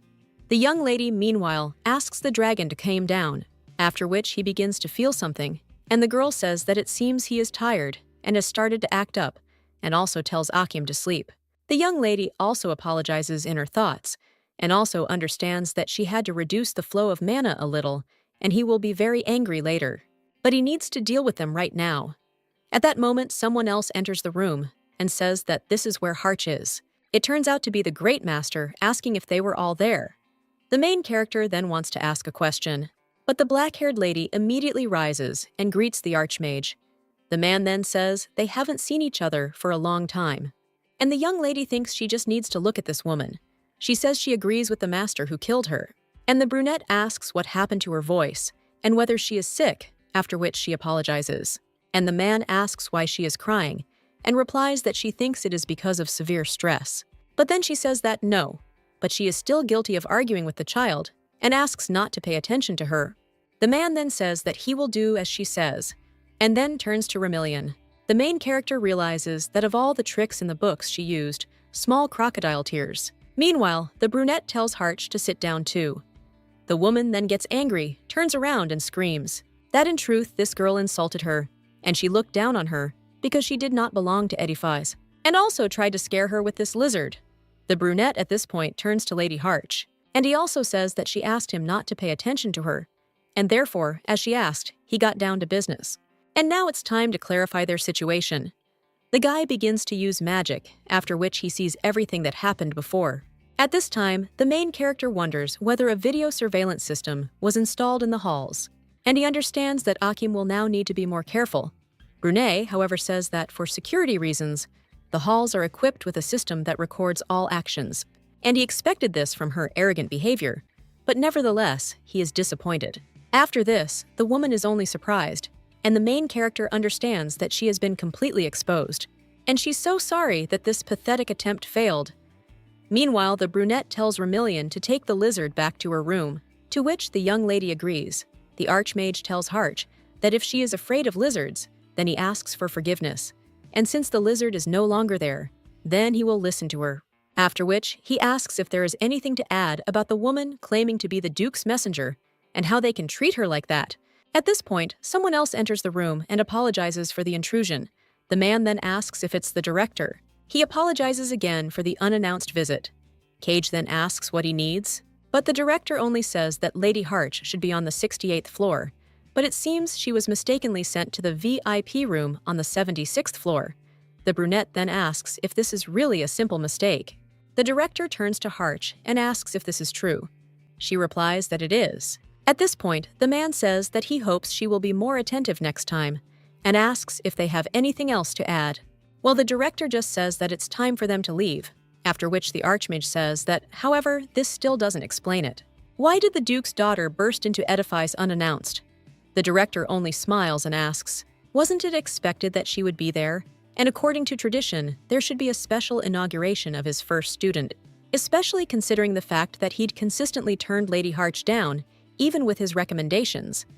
The main character realizes that everything is now becoming clear, and this girl thinks she's taken her place.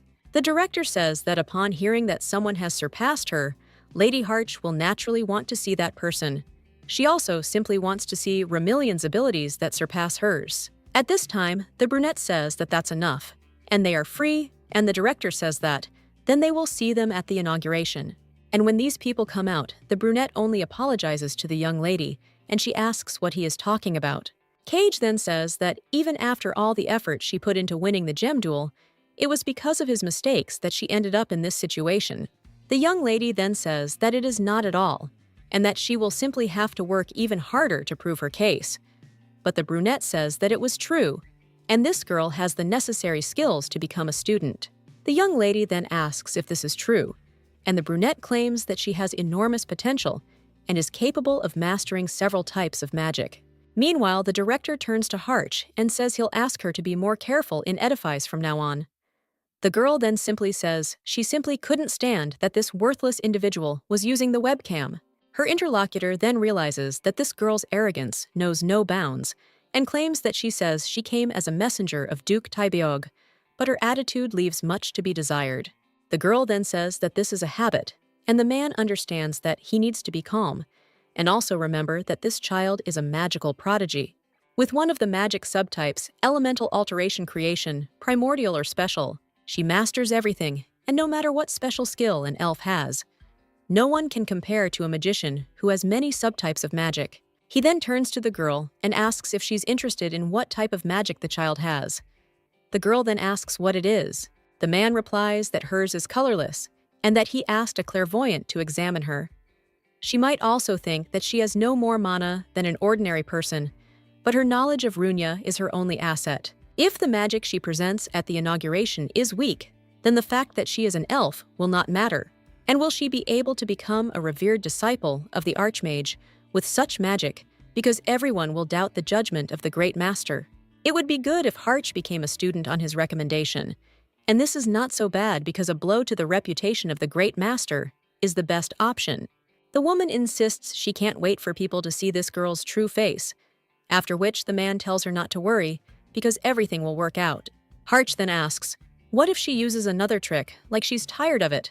But the man says that it's impossible during the mana assessment.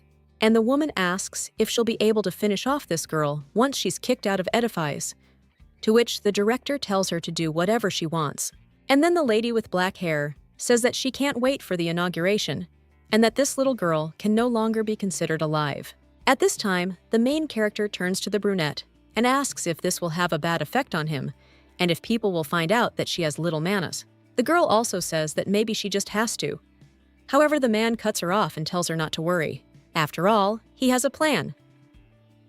That same evening, the girl lies dejectedly on the bed.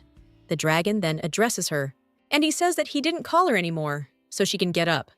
However, if she cuts the flow of mana again, he will punish her. The young lady claims that this is not why she is sad.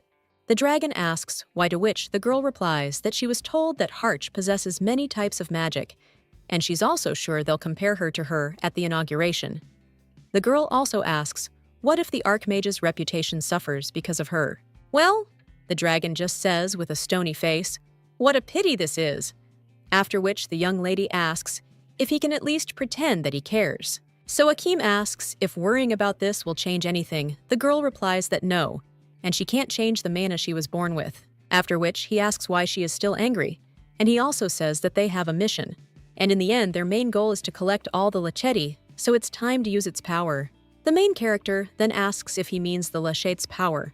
He says they need to finish everything before the other two leave after the ceremony. So the young lady then asks, what if she doesn't return to normal by then? He replies that he said she would recover quickly after short-term use. The girl wonders why they shouldn't exhaust the drag when they're both in the same room. But the dragon says she needs to be sure who's crying. And also, in addition, it could be one of them or an object that they are holding. And if the lady makes a mistake, the Lachey will run away. The dragon also claims that he heard that she is completely free after the inauguration, and that now is an excellent time, and it is also nighttime, and she will be able to quickly recover. The main character then says that she understands, and then the dragon suggests to begin. The young lady realizes that Akem's chant is similar to a song, after which the girl also realizes that it has stopped. And the dragon tells her to open her eyes, after which the young lady does so, but is very surprised. After all, she sees huge piles of books in front of her.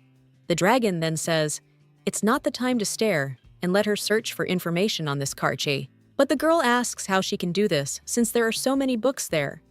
Then she notices a book about the moon and a secret cage, and realizes that this is the power of the map called the world. And this isn't just a memory from the past. But the young lady also wonders how to get the book out. Afterward, it begins to glow, and the girl realizes she has all the knowledge of history and much more at her fingertips. Remillion is then surprised as the book lands right in her hands. She then opens it and reads about magic possessing multiple subtypes. But then she also sees a line about Duke Tybog's human experiment. And then it's all true, because now she remembers. But at that very moment, the dragon turns to the person and states that it is time for them to finish, after which she asks if the time has already come. To which he replies that yes, and a little more, and she will show up at the inauguration, out of her mind. After they return to reality, the dragon tells her to tell him where the Lachey is.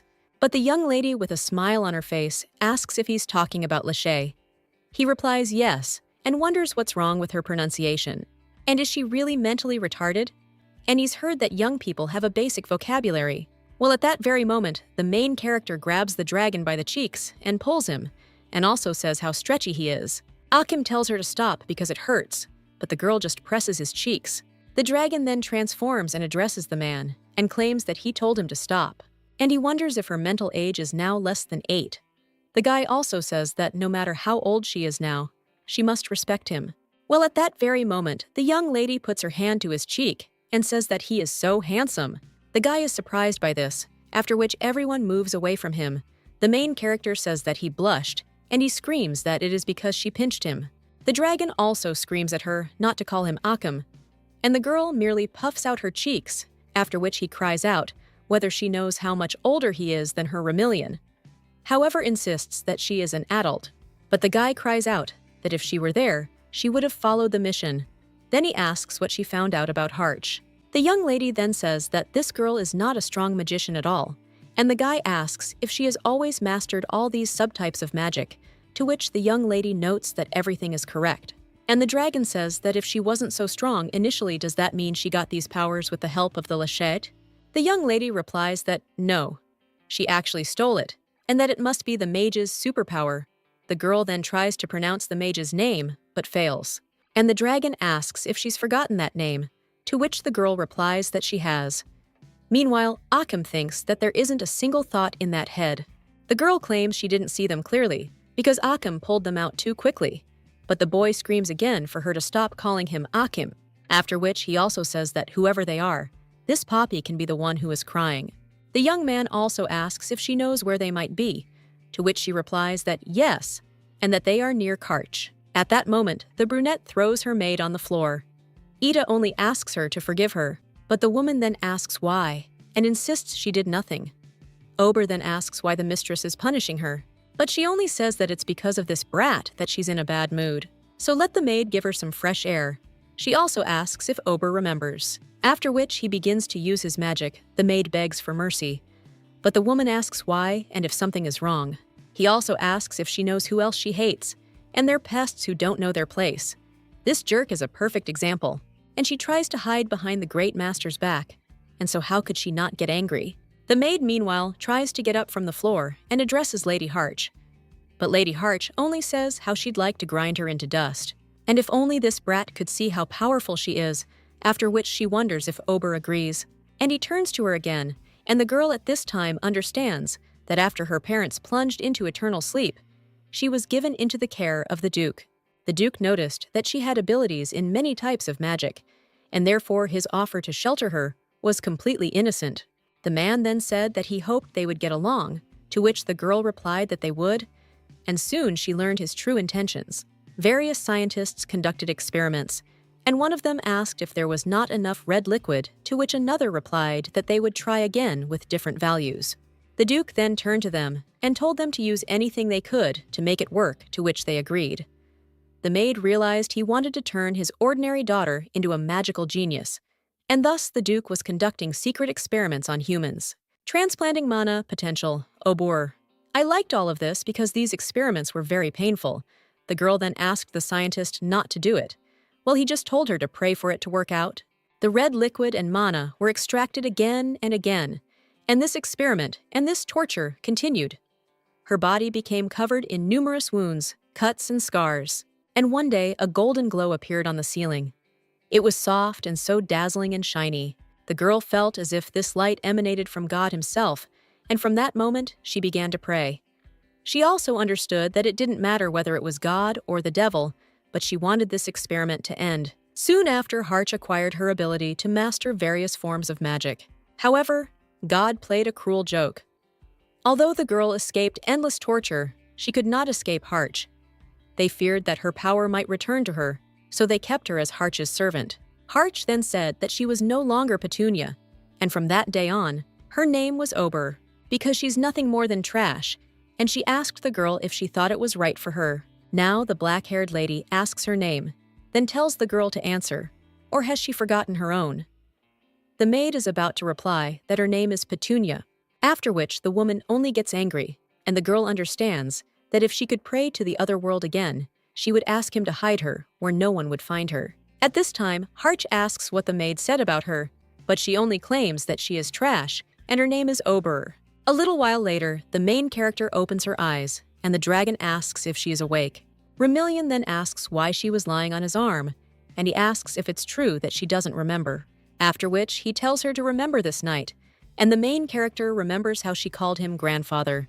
After which, the blanket pushes him away, and the dragon says that it looks like she remembered. The lady with pink hair, at this time, turns to Lady Remillion and says that it is time for her to go. The girl then wishes Quare good morning, and only says that she is pleased to see the lady so energetic. She also asks why the lady's eyes are so swollen, and she asks if she's talking about the eyes, after which she remembers the previous night and asks the Lord to allow her to forget all of this. Then the young lady also throws a pillow, causing the maid to be surprised and ask the lady what happened. A short time later, Inauguration Day finally arrived. Despite receiving data on the Lachey, they were unable to get it. But now there is something more important than that. After all, the ceremony is about to begin. Meanwhile, the dragon asks the young lady if she's nervous, to which she replies that of course she is understanding that there will be a banquet after the ceremony. The dragon then says it's clear and asks if the archmage told her not to worry. The girl replies that he did, but that doesn't make her feel any better. At this time, one of the servants extends his hands to the young lady and says that pets are prohibited, after which the girl hands over a dragon. But then someone says they can begin the inauguration. As the dragon is carried away, it turns to the young lady. But at that very moment, someone tells the lords to sit down and greet the archmage's first apprentice, their honored guest named Remillion, after which the young lady goes inside, and someone tells them to applaud her. People sitting in the stands say how cute this lady is, and someone else says that she is like a little fairy. Someone else says that she is quite young, and the director claims that it looks like he is seeing her for the first time, but he heard that this girl is only 8 years old. And in his opinion, the archmage was hasty. But nevertheless, if he simply needed an elf, then why make her his apprentice? Someone else is asking if this isn't because she has some kind of special magic, and now they'll see how impressive it is. After which, who says that one can begin to evaluate mana when touching a magic stone? It will change color depending on Remillion's magical abilities, and the color will determine her strength. The main character, at this time, thinks that she just needs to hold on, because the archmage is right, and worrying won't help, and there's no point in delaying when the truth is revealed. The young lady extends her hand and thinks she can do it, but then someone from the stands asks why she's not moving, and is something really wrong, and the director at this time understands that Cage made a mistake, because how could he even choose such a child? At this point, the brunette claims that the fun is starting, and that she will now be put in her place, and she turns to Ober and asks if it's true. Someone then says that she seems a little nervous. At this time, the main character thinks that this is bad, and does not understand why she cannot do it. But then she also remembers how the dragon turned to her and told her not to forget who he is, because he is an all-powerful dragon, and no matter what she faces, she doesn't need to worry when he's around, so let her not be afraid. At this point, the girl realizes that she trusts Akim's, after which he puts his hand on the ball, and the people from the stands then ask in shock if he doesn't react. At this time, the girl with tears in her eyes thinks that she knew that this would happen, after which she realizes that they are doomed. At this time, someone tells everyone to calm down, and someone on the podium asks if her mother is really so meager that the stone couldn't recognize her, and how she was able to get into edifies at all. The director claims that the only thing that helped her was the fact that she is a rare elf, and then he also looks at the archmage with a grin, and claims that she must be very capable, because they don't take just anyone as a student. Someone then says that this girl should become an object of research, and not a student. Hey, brunette. After that, the girl just smiles. At this time, someone claims that Director Gerhatz will conduct a final check, and they will continue testing. Afterwards, someone asks to clear the field for testing, and the young lady wonders if that's all. At that moment, someone announces that Director Gerhatz possesses a special magical subtype and will personally measure her maniar. They want to be sure of Remillion's qualifications. Meanwhile, the man greets the new student, and he says if she doesn't mind now. The main character is wondering what's going on, and the director is also shocked, wondering if it could really be Gerhatz. He also doesn't understand what Cage is planning. At this time, Gerhatz tells the lady to give him her hand, but the girl tells him to wait. And then she claims that she understood what he was asking for, but wonders if he could explain why. After which, the guy asks if she hasn't heard, because they are measuring her abilities, and if the girl is so scared by such a trifle, then she has no business in edifies. The young woman then says she's not scared, and was simply curious, and that's all. After which the guy suggests they begin the inspection. The girl extends her hand, and claims she was just about to. Gerhau tells her to stand still and not move, which surprises the young lady, after which light begins to surround them. The people are somewhat surprised by this seeing glowing elements before them. He says this power is Remillion's. The director is then shocked, wondering what kind of power it is. And after this, Gerhau only laughs and cries out how Kaj could hide this miracle. and next time he must definitely tell him. The man then rises from his seat and tells Gerhardt that that's enough and let him announce the results, to which the man agrees, after which he claims that everyone present there witnessed the manifestation of a new magician of many powers. This girl has elemental magic transformation, magic creation, magic primordial magic, and special magic. She can also manipulate all 5 subtypes. An Archmage Cage's apprentice, Rel Remillion. At this point, the director cries out what Gerhardt is saying, and the guy claims that everything is as he said, because this young student has the potential to master all 5 types of magic. And she is also a mage of many powers, and this is an ability that no one in the history of Edife had, so let them see the new student. At this time, the brunette rises from his seat and then states that since his student successfully passed the test, then from this moment on, no one dares doubt her abilities, and with that, the inauguration is over. Afterward, they congratulate the Great Master's first official student and the host. Thanks everyone for coming. The main character, then shocked, asks if she really masters all 5 subtypes, and that can't be right. A short while later, someone offers their congratulations to the Great Master. He also claims that he always believed in the abilities of young Remillion, the man, then thanks her for the kind words. And one of his interlocutors says that the almighty Archmage made a wise choice. At this time, the director is thinking how two-faced this all is, but then someone turns to him and asks if something is really wrong, after which he apologizes. He also claims he was simply overwhelmed by this joyful day and for a moment was lost in the clouds. Bruno then says he's glad to hear it. But the man clenching his fist behind his back mentally says that Cage doesn't think this will be the end of it, and they'll see how long he can continue this farce.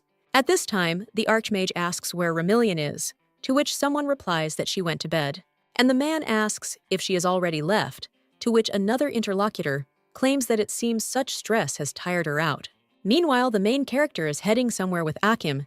He asks her if she's sure they're going the right way, to which she also asks if he doesn't believe her.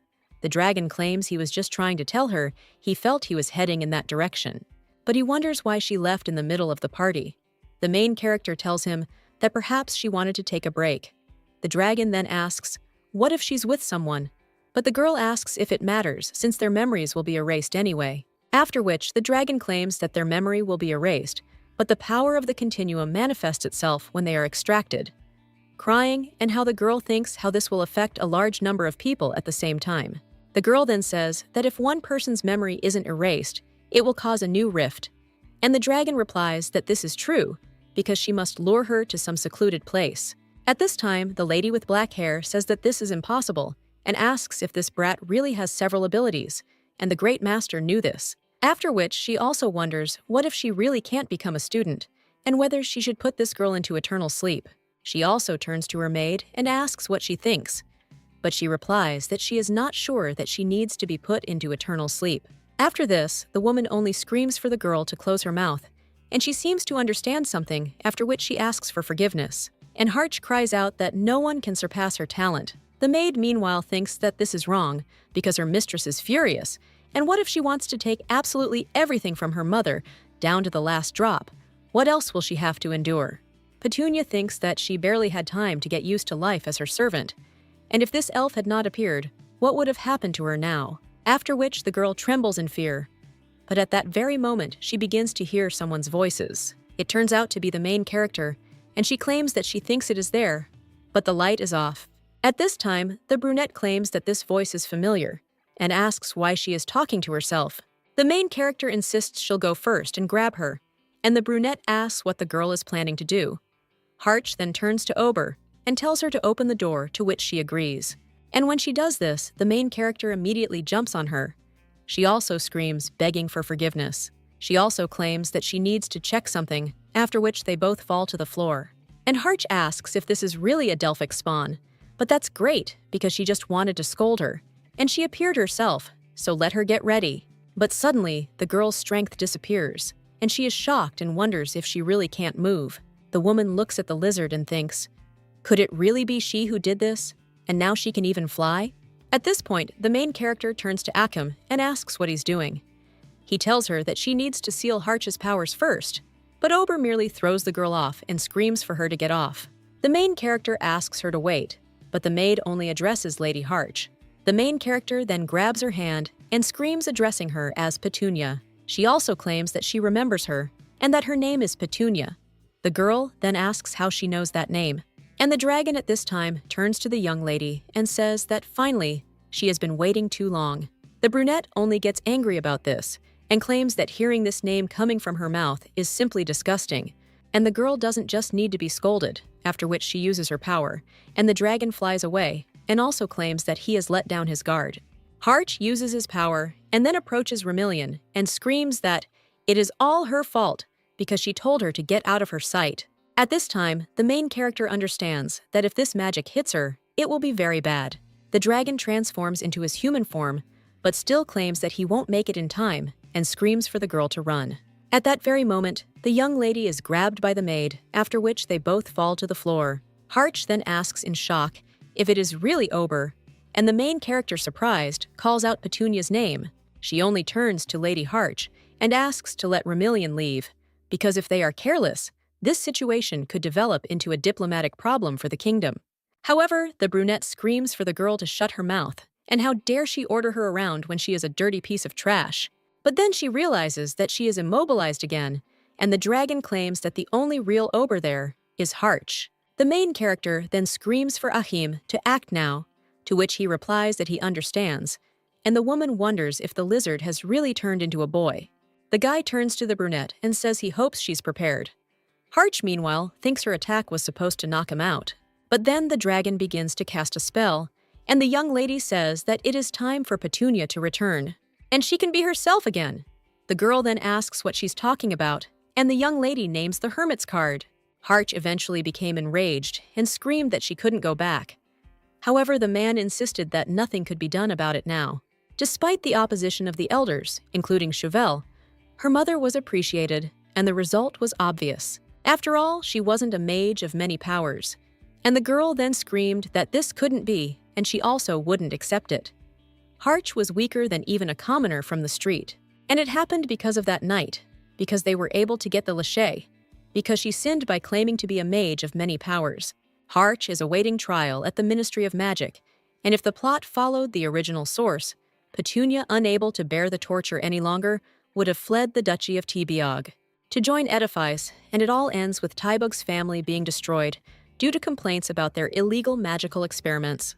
If it weren't for Lachey, she wouldn't have had to endure all this. At this moment, someone addresses Lady Remillion, and he asks if something is bothering her, to which the girl replies that there is nothing and nothing. The Archmage tells his assistant to stop pestering his apprentice, but Vidian asks how Cage can say that. After all, yesterday the lady was so radiant, and he had to force himself not to run to her, and he asks if the gentleman knows how difficult it is. The main character then thanks the assistant, and he approaches the young lady and also claims that all this time he has been waiting to see Lady Remillion again. And she was great yesterday, so he is so glad that the girl became a student of the archipelago and is proud of her. Remillion knows she shouldn't be enjoying it at her age, but she still can't deny that it feels like an amusement park ride. The brunette watches all this and asks if it's really fun too, which the girl replies that it is, and the Archmage asks if he can do the same. The young lady is a little surprised. Vidian asks if the gentleman will really be having sex with the young lady, to which he replies that he will. And even better than him, after which the man takes the girl in his arms, and the young lady thinks that this cannot be. The Archmage at this time claims that he will show her how unrivaled he is, and Vidian asks him to try not to hurt her. After which, the brunette starts spinning very quickly, and asks Remillion if it pleases her. The pink-haired man, meanwhile, insists that Lady Remillion might get sick. But when he looks at her face, he's shocked and wonders if she's enjoying this. The young lady, however, realizes that this time, it's like being on a roller coaster, after which the brunette puts her on the floor and asks how she did it, to which the girl replies that it was so great. And the guy turns to the young lady and claims that no one in the entire history of Edifice has had such abilities as hers. And without a doubt, she will have countless fans, but also enemies. So if anyone tries to harm her, he'll deal with them, and the girl needn't worry about it. Meanwhile, the main character wonders how the Archmage's assistant can trust her so much. He also says he will help her as much as he can. The girl realizes she is so touched by their words that they make her cry. It's not like he's her mother, because they just became master and apprentice. But she can't let them see her as a crybaby. Vidian, a little worried, turns to Lady Vidian, after which the girl thanks them with a smile on her face and promises to do everything in her power. The brunette then tells her to relax, because it will be enough to just try. And the young man with pink hair says that their Lady Remelian is so mature. At this time, the dragon is in the young lady's room and understands that with the Lachey's defense system after the inauguration, he had to immediately get it out so that it would not destroy itself and everything would go smoothly. If only he hadn't delayed extracting from Harch, they could have avoided that dangerous situation. So he just needed to stay in the spell, even if he injured a person, and he didn't have to worry about their mortality. In the future, the Lassetti should be his main priority, so he does not understand why he behaved this way. The guy also remembers how the young lady screamed that she wanted a hand pillow, but he also screamed that no, and he didn't care how small she was. However, a little while later, the girl finally put him to bed, and he realized that he had been defeated. The young lady also turned to the dragon and said that he did not stink at all, but smelled good, after which Akim stroked the girl's head and spoke as if she needed to be told. The girl insisted that they had to save Ober and retrieve Lachey. A little while later, a young lady enters the room and says she's back. The girl also claims she wants to take him somewhere. The dragon then apologizes and says he's out, as he'd like to keep his distance. But the girl says that he must definitely go with her, after which she takes the dragon in her arms, and he understands that she never listens to him. Then the main character approaches one of the doors and knocks on it. And when the man inside tells her to come in, she does so. And Petunia, shocked, asks if it really is Remelian. She also heard that Lady Harch was taken by the Ministry of Magic, and they even say that she committed fraud, after which the girl asks what happened. The main character then asks her to calm down and offers to sit down. Her interlocutor then asks what's wrong, and the blonde replies that Harch failed the mana assessment, and Petunia says that this can't be, and has her power really disappeared. The main character claims that this power returned to its rightful owner, as it was entirely Petunia's power.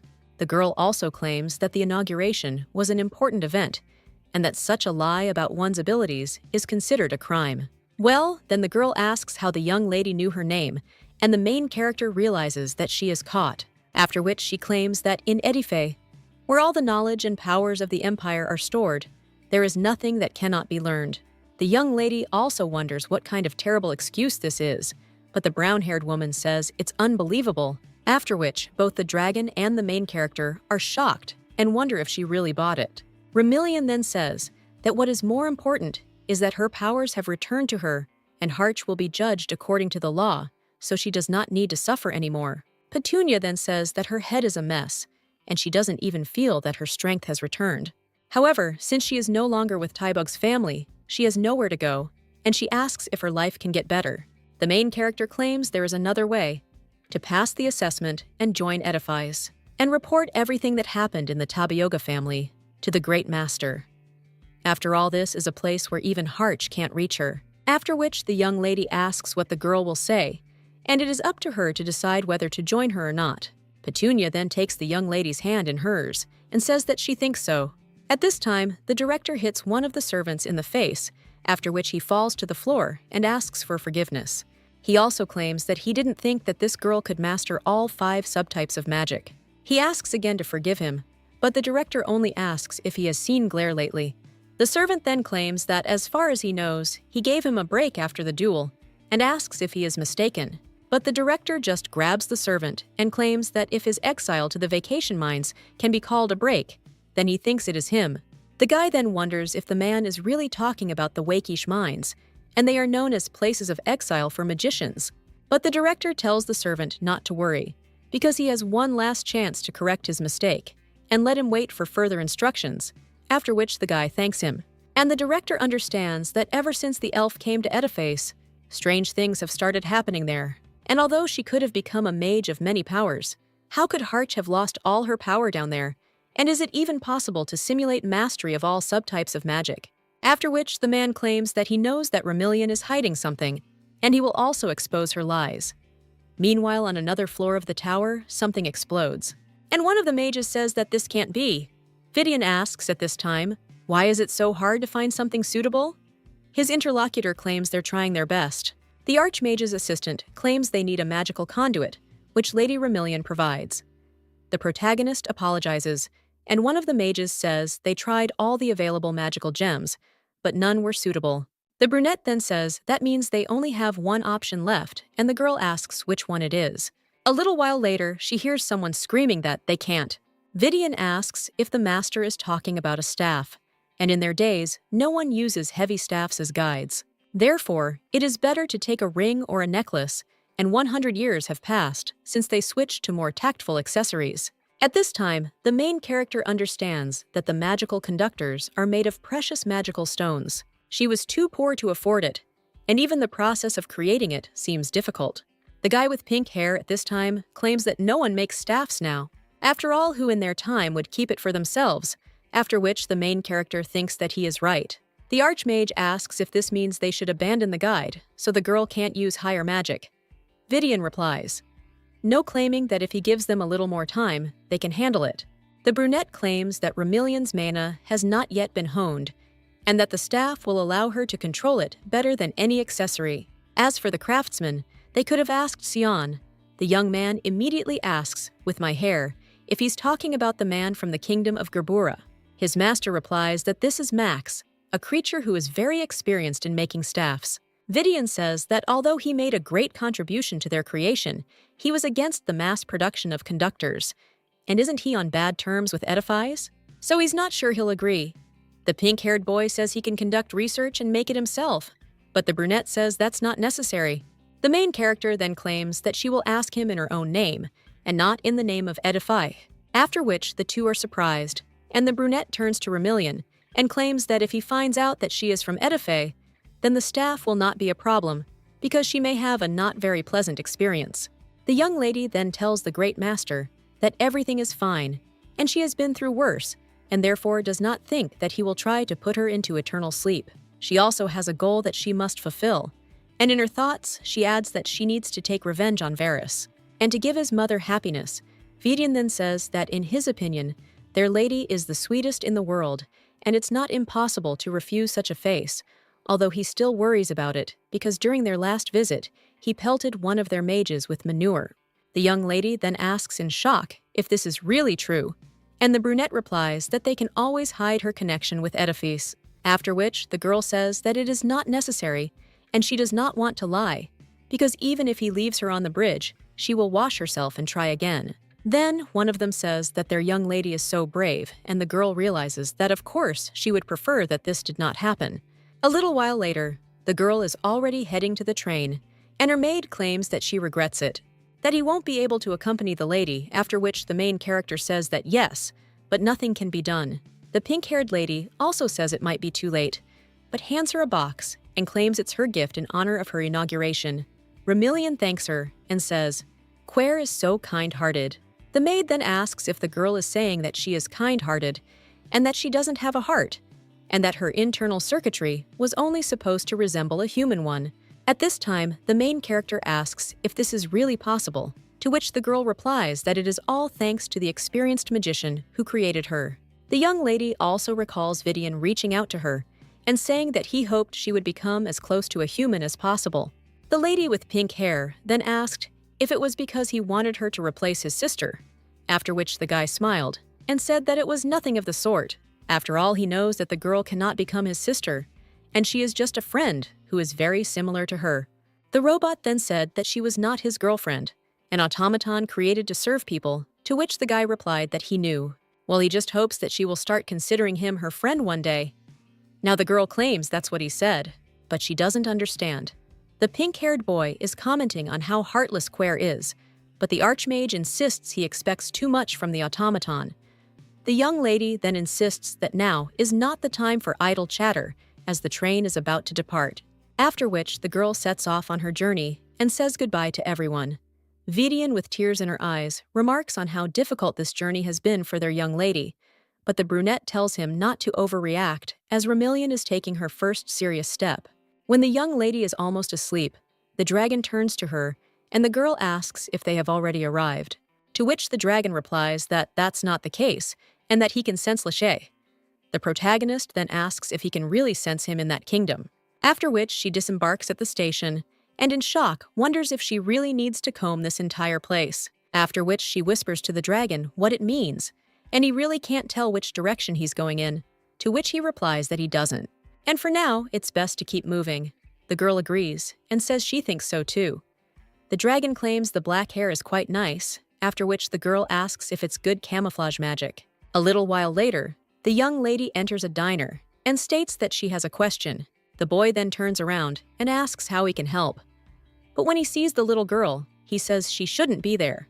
The dragon, meanwhile, insists he told her to keep moving and also told her they needed to go to the tavern. Remillion claims she heard something right. These are the best places to gossip, and the man asks who told her that. The little girl claims that as a student of the magic faculty, she has a question. The stranger then asks if she is from the magic faculty, and he didn't even know that they take such young children, after which he asks what she wanted to know. The girl asks if he knows where the creator of the staffs lives, and the man wonders if she really means that old Xian. Other men also join in the conversation, and one of them asks if she is really looking for the hermit who lives in the forest, and this smelly old man. The girl then approaches them and asks if they know where he lives, to which one of them replies that he is in the autumn forest. He also used magic to prevent anyone from entering the forest, turning it into a labyrinth. The protagonist then realizes that's why she couldn't find the forest all day, and if Xian doesn't allow anyone to enter, then no one will enter, after which she asks if they know when he visits the city. The man replies that the old man does not come there, and only a student goes there, or rather the one who calls himself that. He wanders all over the city, but always stops at the food market. Although he doesn't know how they make a living, the staffs don't bring in much money. He also claims the girl can take her coins back. But when he looks at the spot where she stood, he realizes the little one is already gone. Meanwhile, at the Geburga Kingdom branch in Edifais and the Central Academy, someone laughs and says that Shuval has deflated. Another man claims that this is heaven for his ears. And by the way, they say that the disciple of the Great Master secretly penetrated their kingdom. Then the man also asks why he sent her. And the young man with blonde hair says that in that case, it must be for a meeting with old man Xian. His interlocutor then asks how he can be so sure, but he insists it's not yet time to begin learning magic. So the only reason she could go there was to meet this old moldy man. He also heard that this girl is special, but it seems that she has not yet found her guide. And since Chauvel couldn't do his job, he believes he needs help, so she won't get her staff. Someone asks if he should prepare the Academy's knights, but the man replies there's no reason to spill the red liquid. The man then agrees, but claims he's sure they sent her the Twilight Knights to escort her. The Twilight Knights are the people responsible for the military and intelligence activities of Edifais. Unlike ordinary research mages, they use a combination of magic and martial arts, and this group has colossal power. After the discovery of this body-strengthening compound, all countries in the kingdom, including the Academy, created their own powerful classes of magic knights. But no one came close to the level of the Knights of Edifei. And although he does not treat Cage well, now's not the time to show your hand. Meanwhile, his interlocutor turns to the dean, but he claims that everything needs to be thought through, and if she came for this old man's staff before the magic training, this means that they encountered a problem and were unable to find a suitable conductor. This means that if she does not obtain this staff, she will only be able to use low-level magic. After all, even being a mage of many powers, she will remain a mediocre mage her entire life. And he asks if they should come up with something about this, after which he also says that, of course, under the guise of what Shuval did, after which the dean tells him to send a secret message to the vacation mine immediately. There's nothing easier than exploiting a hidden grudge. At this time, the main character is in one of the houses, and the dragon asks if she is upset because she could not find this forest. The girl replies that she actually wore it, after which she shows the bracelet and asks how it is. But the dragon asks if he is too big for her, to which the girl replies that he is right. The girl asked the maid that same question when she received the gift, but the pink-haired lady insisted that it might not be suitable for Lady Remillion right now. However, unlike automatons, people continue to grow and develop, and in the future she will grow up for him, and on this day they will celebrate. The young lady then mentally thanks the girl, although she's not sure that day will ever come. At this point, the dragon asks what the lady is thinking about, after which she asks if he knows that, even if they collect all the Lichetti, she continues to wonder if they can remain like this in 12 years when fate has already been decided, and is it even possible to change it? But then the main character says it doesn't matter and suggests they go to bed. The dragon then asks what she was talking about, but the young lady replies that it was nothing and wishes him good night. The next morning, the girl is already heading through the market, but realizes that there are more people there today. Then she starts looking for a man with dark burgundy hair and black glasses, as well as pale white skin and dark pink eyes. The baby understands that he is quite peculiar, so it will be easy to notice him, but maybe today isn't that day. At that very moment, someone apologizes and asks the little girl to move away. The young lady then asks for forgiveness, but when she sees this man, she realizes that this is the guy she was looking for. At this time, he asks why it is so expensive, and the main character realizes that here it is. The girl realizes that this guy has dark burgundy hair, black glasses, dark pink eyes, and it must be him. At this time, the dragon asks the person if she is really going to just stand and stare, to which he replies that no, and that she also has a plant. The dragon says that if she just goes up to him, she'll be fine. But the girl immediately does just that, and asks if this guy is Master Xian's apprentice, the one who creates the staffs. After which she also claims that she really wants the staff, and asks to allow them to meet. The girl also claims that she is a student at a magic school, but the guy just ignores her and then moves on, and he approaches the seller holding out the goods. The dragon insists that he knew this would happen. A little while later, the girl is already heading after this guy, and her friend asks if she is really going to push him, because if so, then she should hide from sight and then sneak behind him to enter the forest. But the girl replies that no, and she is not going to do that, and will simply go ahead. At some point, the brunette turns around and asks why the girl is following him, but she replies that it's because he didn't answer her question, and he screams that he did it on purpose. And they also won't be able to make her a staff, so she should get lost. The main character asks why they can't, but he asks what he should answer her. Then the girl asks if he won't tell her, and he replies no, after which he tells her to get lost. He realizes the main character is more stubborn than she is. She then runs up to him again and tells him to wait, then asks if they use wood for staffs. The brunette is then silent for a while, and the girl asks if it doesn't rot, and if they change it every few years, because in her opinion, this is a very painstaking task, and she also heard that it can bloom because it is wood, after which she wonders if this is true. But the guy just screams out what kind of outdated information she has, because no one makes wooden staffs anymore. And does she really think that a flower can grow from a dead tree, after all? It was a great discovery 250 years ago. The dragon at this time says that no one can resist correcting another person in the area in which he understands, and the main character thinks that this is excellent. After which she thanks the guy for what he said, and says that the students definitely know their business. The guy just says that if she understood everything, then let her leave, because his master hates sellers of magical goods.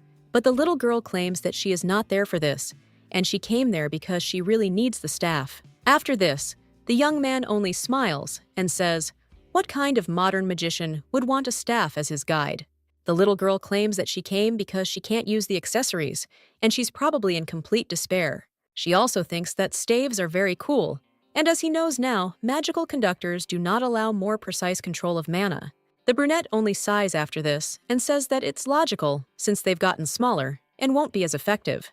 Remillion thinks he's finally opened up, and the young man says that the staff is much stronger, and some say that they are not very mobile.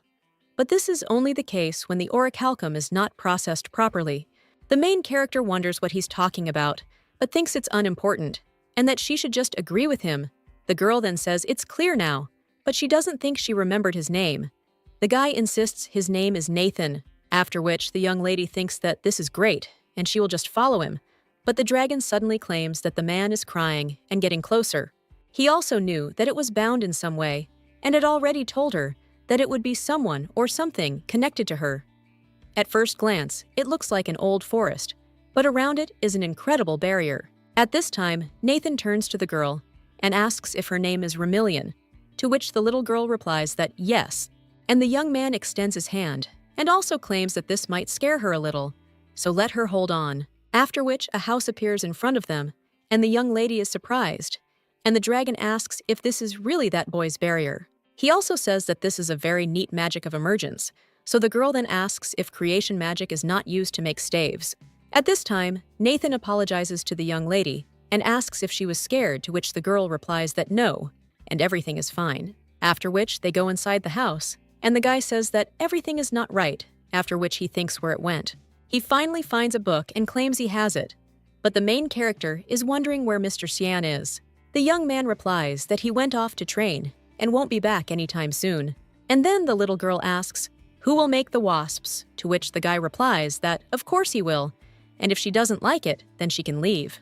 Remillion says no, and everything is fine, and also thinks that beggars can't be choosers after all, after which the little girl asks if she can help her with something, for example, cleaning up, but the guy says that she should first bring her things in because there is an empty room on the second floor, and let the girl use it. The basement houses the master's laboratory, a forbidden area. When they pass by, the dragon claims that as he suspected the man with the lachet is down there.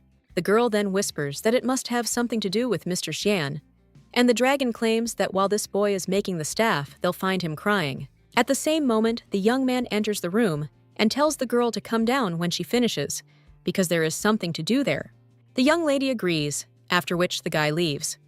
A short time later, the girl picks up the stone, but it immediately explodes. The guy is then surprised and says he saw them split, but I've never seen them explode. The girl then claims that she did say they break, after which the brunette asks what kind of magic she has, since he can't sense her mana flow. The young lady claims that frankly, she has all the subtypes. The guy is surprised and asks if she's really a multi-power mage, to which she replies that they said she has 5 types of magic.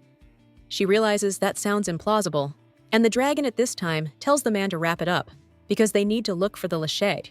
At this point, the guy claims that he thinks he has found out everything he needs to know about her mother, and the girl asks if she can then return to the room. But the brunette then asks how she found out about this, after which, when assessing mana, and even if her mana is very weak but elemental types as a rule, they are found in royalty or nobles, which is very unlikely unless it is part of Edify's, after which the guy asks if Remillion sent Edify and tells her to answer.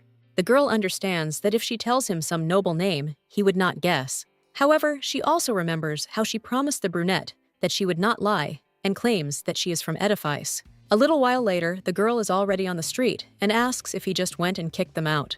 The dragon then asks if she can tell, but the girl talks about her bag, and at the same moment, the guy says that here it is, after which he throws her and the dragon in shock, asks who this impudent little one is. The girl then says that at least they weren't pelted with manure. Then she screams. She says she won't leave until Nathan makes a staff, but the dragon insists it's pointless, and that it looks like the house has a soundproofing spell. So he most likely doesn't hear the young lady. The boy meanwhile remembers his master. And he says that even more people from Edify have infiltrated today. Well, this time, they sent a little girl.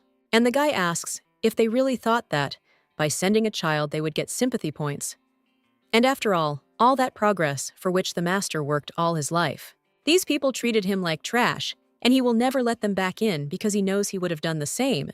After which, the guy sits down on the stairs that lead to the basement and asks if he has wrongs. And he also tells the master that this is why he doesn't want to be alone, and asks him to come sooner. At this time, the main character asks the dragon if this guy doesn't hear her at all, and wonders what if she is with them from the barrier. But Ahim claims that he doubts that this will make him change his mind. But then the girl asks what they should do, and sighs and thinks that it is useless. Then she starts hammering a nail into the ground, and the dragon asks if she really wants to hammer all day. The girl then cries out for him to help her. The dragon stings, claiming that if he could in this form, I would be happy to help, but if he transforms, it will be bad if passersby notice him. The girl then says they're inside the barrier and no one will see them. Then the guy says what a damned man he is. They're already setting up the tent for the evening, and the young lady says that's it. The dragon, completely exhausted, says that if he had his strength, he could have done it in the blink of an eye. Remillion says that he was still impressively fast, after which the girl also tells Akim to look at the sky and asks if it is ugly. And it may also be because they are in the forest, but the stars are visible as never before. The guy then claims that it is already so late, and the young lady turns to him and asks if Akim knows. That earlier, Nathan looked more worried than hateful, and the girl asks what he thinks. Did Edify do something bad? The guy replies that maybe Lachey could have influenced him as well. Rifts in the continuum throw everything out of balance, and what is troubling him now may be Lachey. The young lady then says that everything is like with Petunia, and it's all her fault.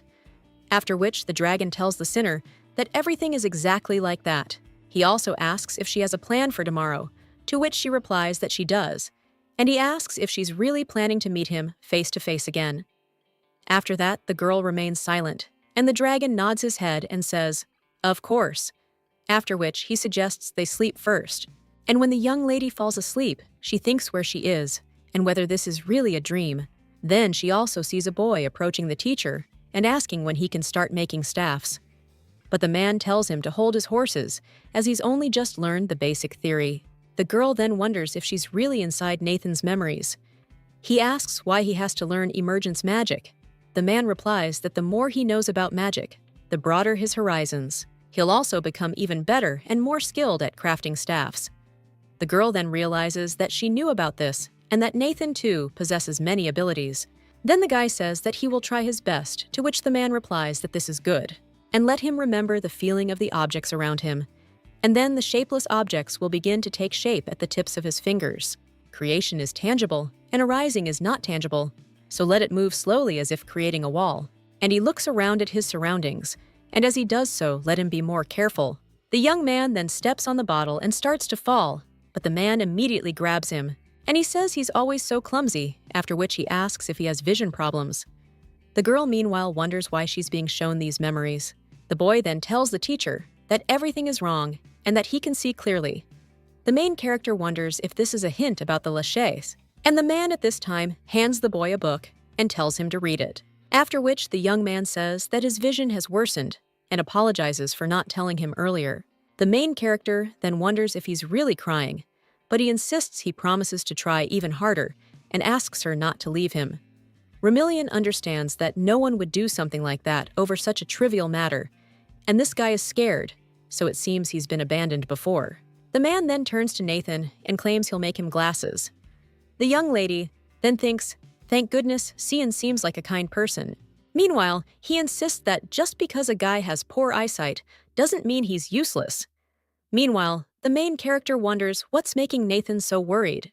And he does have Cian, but then the girl suddenly sees some kind of fog, after which everyone opens their eyes. The dragon says it seems she had a strange dream, and the girl claims it involved Mr. Cian and Nathan. The dragon wonders if this boy is with his master, and the girl claims that it was as if she looked into his memories and did not even use the power of the lache, after which she wonders how this is possible. And the dragon claims that she is intertwined with the laches, and that it is normal to have such dreams, and the girl asks if this means anything. What lache is holding could be the object that connects their memories. The guy replies that it might be, and the girl says they need to get it out quickly. Well, the guy then asks how they can get inside, after which the young lady comes out of the tent and says that they should go. Rescue Nathan. The dragon insists they need a plan first, but the girl cries out that there's no time for one, after which she starts knocking on Nathan's door and screaming for him to open it. The dragon asks if she really thinks this will work, but at that very moment, the door opens and the guy asks who she is. He also says that he received a letter this morning, and the girl asks what it is. Afterwards, he reads it, and the guy insists that she wasn't lying to him, after all. The letter says that a little girl will come to him, and she's the Archmage's apprentice, so no matter how much she tries to talk her way out of it, they'll definitely drive her away. Then the girl realizes that everything smells somehow familiar, but the guy wonders why the letter warns him about her. The girl replies that Edifice is divided into different factions, and it's because of the current Archmage. Edify takes things in a different direction than its predecessors and what it changes. This is what he wants for staff making to be accepted again. And then the girl begins to dispel magic in her hair. She also claims that she is actually Remillion and the Archmage's apprentice. After which, the guy asks if she says that she came there not only for the staff, but also to find the Archmage's opposition, to which the girl replies that everything is correct. She also thinks she's lucky with the letter and is glad she told the boy the whole truth. The young man then says that's understandable, and he knew there was a new Archmage, but he didn't realize he was thinking like that. At this time, the girl thinks that although she did not expect such sabotage, she will need to inform the Great Master. The young man claims that the fact that he is ready to change policy does not mean that they will get along, and cooperation is still not being discussed. But the girl claims that she is obliged to receive the staff, to which Nathan replies that he cannot resolve this issue because the master is not present now. However, custom-made staff for Remillion is a different matter, and the main character with a smile on her face asks if he will refuse her, and the guy asks if she is going to help him or not. If so, then let him bring everything he needs to, which the girl agrees. A little while later, she enters the city and says that this must be it. The dragon then turns to the man, but the girl tells him not to worry, because she will definitely get the lachey. But he insists that's not what he's talking about, and asks if she used a spell on the boy, to which she replies, "Of course not." Then the dragon asks if she really threatened him while he wasn't looking, to which she replies, as if she ever did. And so when the guy asks why he suddenly changed his attitude towards her, the girl replies that it is because he realized her true feelings. The dragon asks what she's talking about, and the girl claims that he can finally understand her, and sometimes there's no reason to change your mind. After all, the heart knows what it wants. The dragon then says that wasting oxygen on such nonsense is strange and that people are incomprehensible to him. The girl then tells Mr. Dragon that everything is correct and that she is a very incomprehensible and complex person. But he only tells the girl to stop showing it to me, after which he is going to hit her. But the lady only says that it tickles her. At this time, someone turns to the young sorceress and says that this lizard is very familiar, so it must be her. The main character says that this is a man from the tavern, and he asks if she found that student, to which the girl replies that she did and thanks him. The man then asks what she's doing there, and the girl shows him her bag and claims she buys him things. Then the man asks if the guy was alone, to which the girl replies that he was. And it looks like his master went off to train, since he said he wouldn't be back anytime soon. After which, the man also hands the young lady her coins and tells her to take them. The girl tells him to wait because she doesn't need to pay them back. The man says he's not going to take money from a little girl for a question. Well, in return, let her do him a favor. "Hey, little one," asks what? And a little while later, she returns to Nathan. He asks if she brought everything, to which she replies, "Of course," and "It was a piece of cake." The guy then says, "That's excellent, and she's done a good job," and then suggests they get started. He also claims that first, they should forge the orichalcum anew, and let her try to hold each one, and then tell her which one she likes. The girl then turns to Mr. Nathan and asks when Mr. Cian will return. He replies that, as he already said, he doesn't know. But the girl claims that he said that he couldn't contact him, and is he even sure that he would turn away from anything? The young man then says that he doesn't know what she heard there, but the girl shouldn't believe it, and he also can't contact the master, because they had an argument before he left. The girl says she was given a letter he wrote before leaving, and maybe he could read it. Well, the guy tells the girl to throw him out, but the main character asks what he's talking about, and that he wrote this letter from the bottom of his heart. However, the young man screams at her to shut up and asks what she knows, because he knows that the master did not describe such a thing, and he will never abandon him.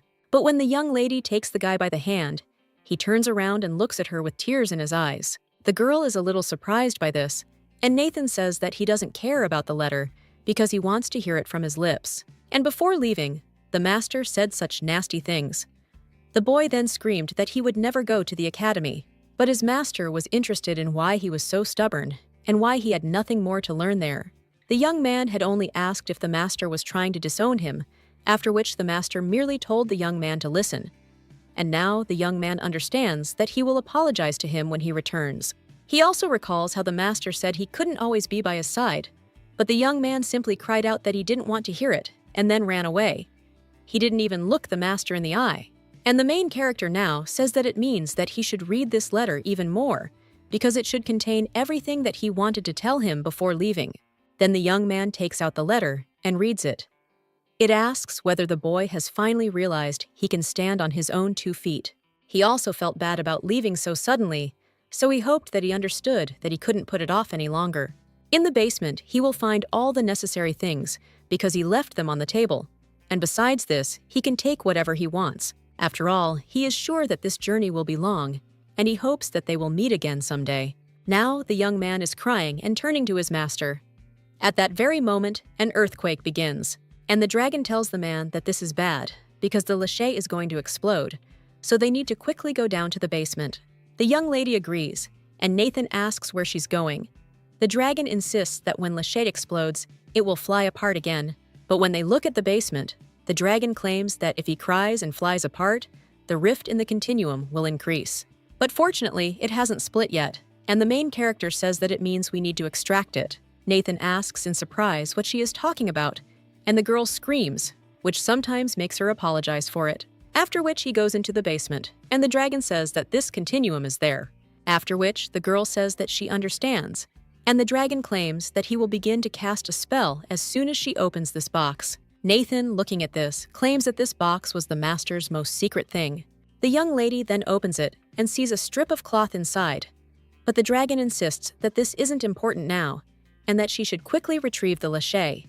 The girl then says that it's good, and also thinks that all that comes to mind is stubborn and lonely. At this time, the guy asks why it is precisely a staff, and claims that this cannot be. He also remembers how the teacher said that this was his new toy, and he would receive it a little later. At this time, the girl says the word Hierophant, after which she sees how the card begins to take shape. She also thinks that thank God she made it in time. Any more, and everything would have turned into a disaster.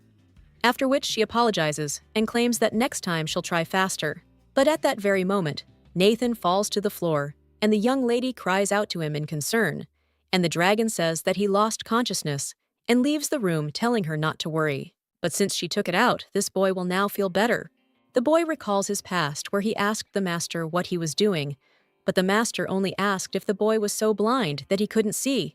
The young man then told the master that he swears he can see, and that everything is only slightly blurry.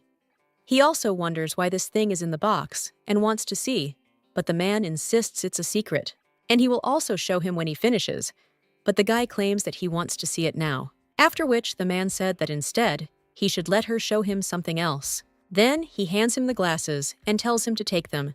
The young man is a little surprised, and the man wonders if he really intends to live the life of a blind person and let him try on these glasses. The young man then does so and says that everything is so precise, after which his master declares that he is glad he liked it. The young man then asks how he looks, to which the master replies that it suits him. Now the guy with tears in his eyes calls for the master in his sleep, and the dragon asks if he is really having a nightmare. The girl says that maybe this is a good dream, and the guy asks if she is sure, because Nathan is crying. Their main character says that his dream could be about some happy moment. And although she's been playing the game for a long time, she still remembers characters who were mages of many powers.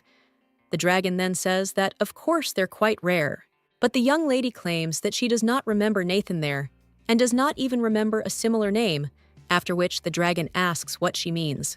And the girl says that it seems to her that in the original he waited for his master until the very end and never showed up on the street again. And if he hadn't cried, he would have remained hidden in this forest. The dragon then says that she is the reason for the appearance of the carriages, and she helped him spread his wings, to which the young lady replies that it is quite so. And the dragon says, how shameless this is, after which he claims that people are somethings. The girl then asks what he means, and whether this is all because of honest people like her. Akim then tells her to dare to say that to herself, but the girl claims that this is true, and if they had not used her honest method, they would not have ended up in this forest. However, the dragon tells her not to deceive herself, because if it weren't for this letter, she wouldn't have had a chance. Well, the girl says they did it, and that's more important. However, the dragon tells her to wait, and he remembers the scent on that letter. The girl then asks what smell he is talking about, but at that very moment, Nathan wakes up and turns to Remillion. The girl immediately stops using her magic, after which the dragon falls, and Nathan says that he thought he saw something flying. The girl then says that it's probably all his imagination, after which he says that it's probably so, and the young lady tells him not to worry about it. The dragon at this point only says that these are the mines, and that smell was from the mines. The main character then asks if he's really from there. The brunette insists that if it's the closest mine to them, it must be the vacation mines. And now he's thinking about this incident, because he wasn't making anything up before. The girl then gets a little scared, but then takes the dragon in her arms and says that they like to play a game where she throws him up in the air. And the young man then says that he must have imagined it, because he doesn't have glasses, and how cute it is, because her lizard must love to play with her, after which the girl says, of course. A short time later, someone informed the Archmage about the vacation mines.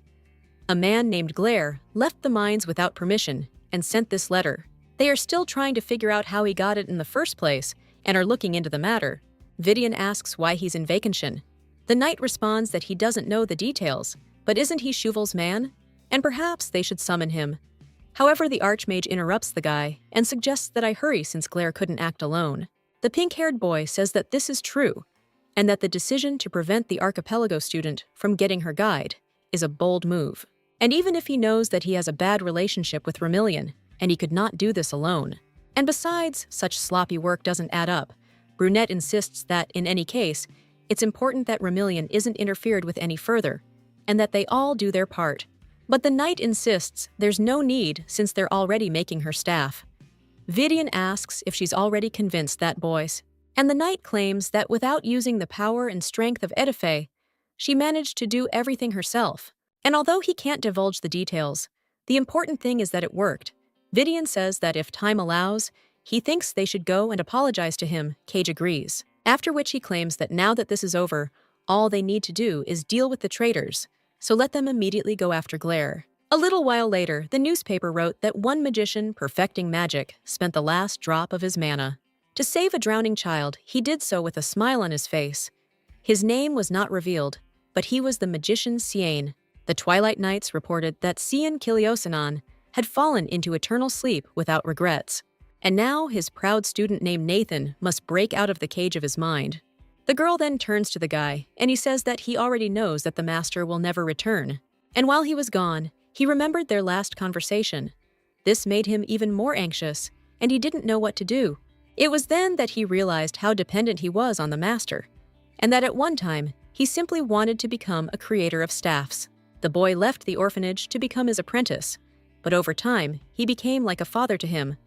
The man gave him the love he never had, and even if he couldn't make a name for himself as a maker of staffs, he was content to continue living with it, because he believed they would always be together. But now he feels like he's become an orphan again, and he's asking what he should do now. And also whether he should enroll in the academy as the master said. The girl then invites him to go with her, and asks if he would like to join Edifice after training at the academy. The young man says that no one like him can just up and go there, but the girl asks if that is really true, and she claims that he was Master Cian's only student, so she invites him to go to Edifice together. After all, there the guy will be able to continue his master's work. But before that, the girl asks if he has cried enough. After all, now there is work that needs to be done, and she asks if he can make her a staff, after which the guy says that he definitely can, and heads to the lab. The main character then looks at the staff the boy's master left him, and wonders if he made this post specifically for him. The young man then replies that yes, and the main character asserts that then he should try it. After which, the guy takes this staff in his hands and says that it is quite comfortable. At that very moment, the thing begins to glow, and the words "Happy Birthday" are spoken from within. The girl realizes that it is Master Xian's voice, and the staff continues to say that this is his last gift. After which the young man recalls telling the master that he didn't know staffs could be so powerful. The man then asked if this was true, and also claimed that this is how a well-made conductor should work. After which the young man claimed that he remembered this clear light, and he would like to have one too. The man claimed he'd think about it once he mastered emergence magic. The boy wondered when that would be, to which he replied that he was sure that this would happen soon, and now the young man turns to Remillion and says that they will make her staff. But he asks if she could first go to the optician, because although he seems to see it will be a little difficult, and let her grab some more pure race and yellow leaves, to which the girl agrees and says she'll be back soon. Meanwhile, someone asks Cage what he'll do once he captures Glare.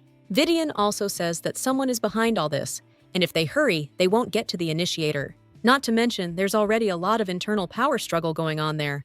But the man tells Vidian not to be afraid. After all, his strength lies in strategy. The guy with pink hair then says that's understandable, and thinks how self-assured this gentleman is. At this time, someone else knocks on the door, and tells the great master that Director Schuel has come to see him. The man then claims that he has urgent news, and the brunette replies that he understands, after which he asks him to tell him what happened. The director says that he knows that this is unexpected, but asks the master to listen, after which someone's voice is heard from the magic ball. He asks if he just needs to send a letter, and he replies that yes, and he can send it anonymously, because then they'll free him from the mines. The man realizes this is the conversation that caused Chauvel to fade into the background, and he shows exactly how Remillion was toyed with. Vidian asks what this all means, and the director claims that Glare's behavior defiled Edifice, and in fear that the situation would escalate for the safety of Edifice, he sent him to the mines. However, since Glare was his right hand, He was afraid that the guy would take revenge because he was not happy with this situation. Well, who doesn't have a couple of skeletons in the closet? Hey, just to be on the safe side, he used magic to write everything down. And the one who started it all was Talos Ramter from the Academy. The pink-haired guy then asks if he's the Academy Dean.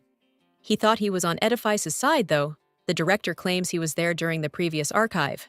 Yeah, that's what he means. After the deceased mage mysteriously fell into eternal sleep, a new one quickly took over. Vidian then turns to Chauvel in surprise, who apologizes for his speech and then claims that's all he wanted to say.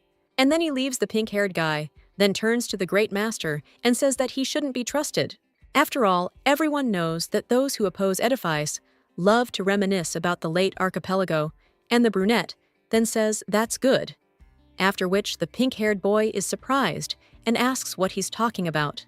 And the man claims that everything is going according to plan, after which Vidian asks if he really had a plan.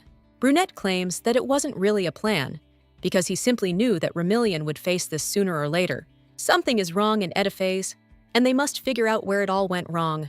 The guy with pink hair then asks if that means the staff wasn't his goal, to which he says that if she hadn't succeeded in her way, then he wouldn't have had to do it.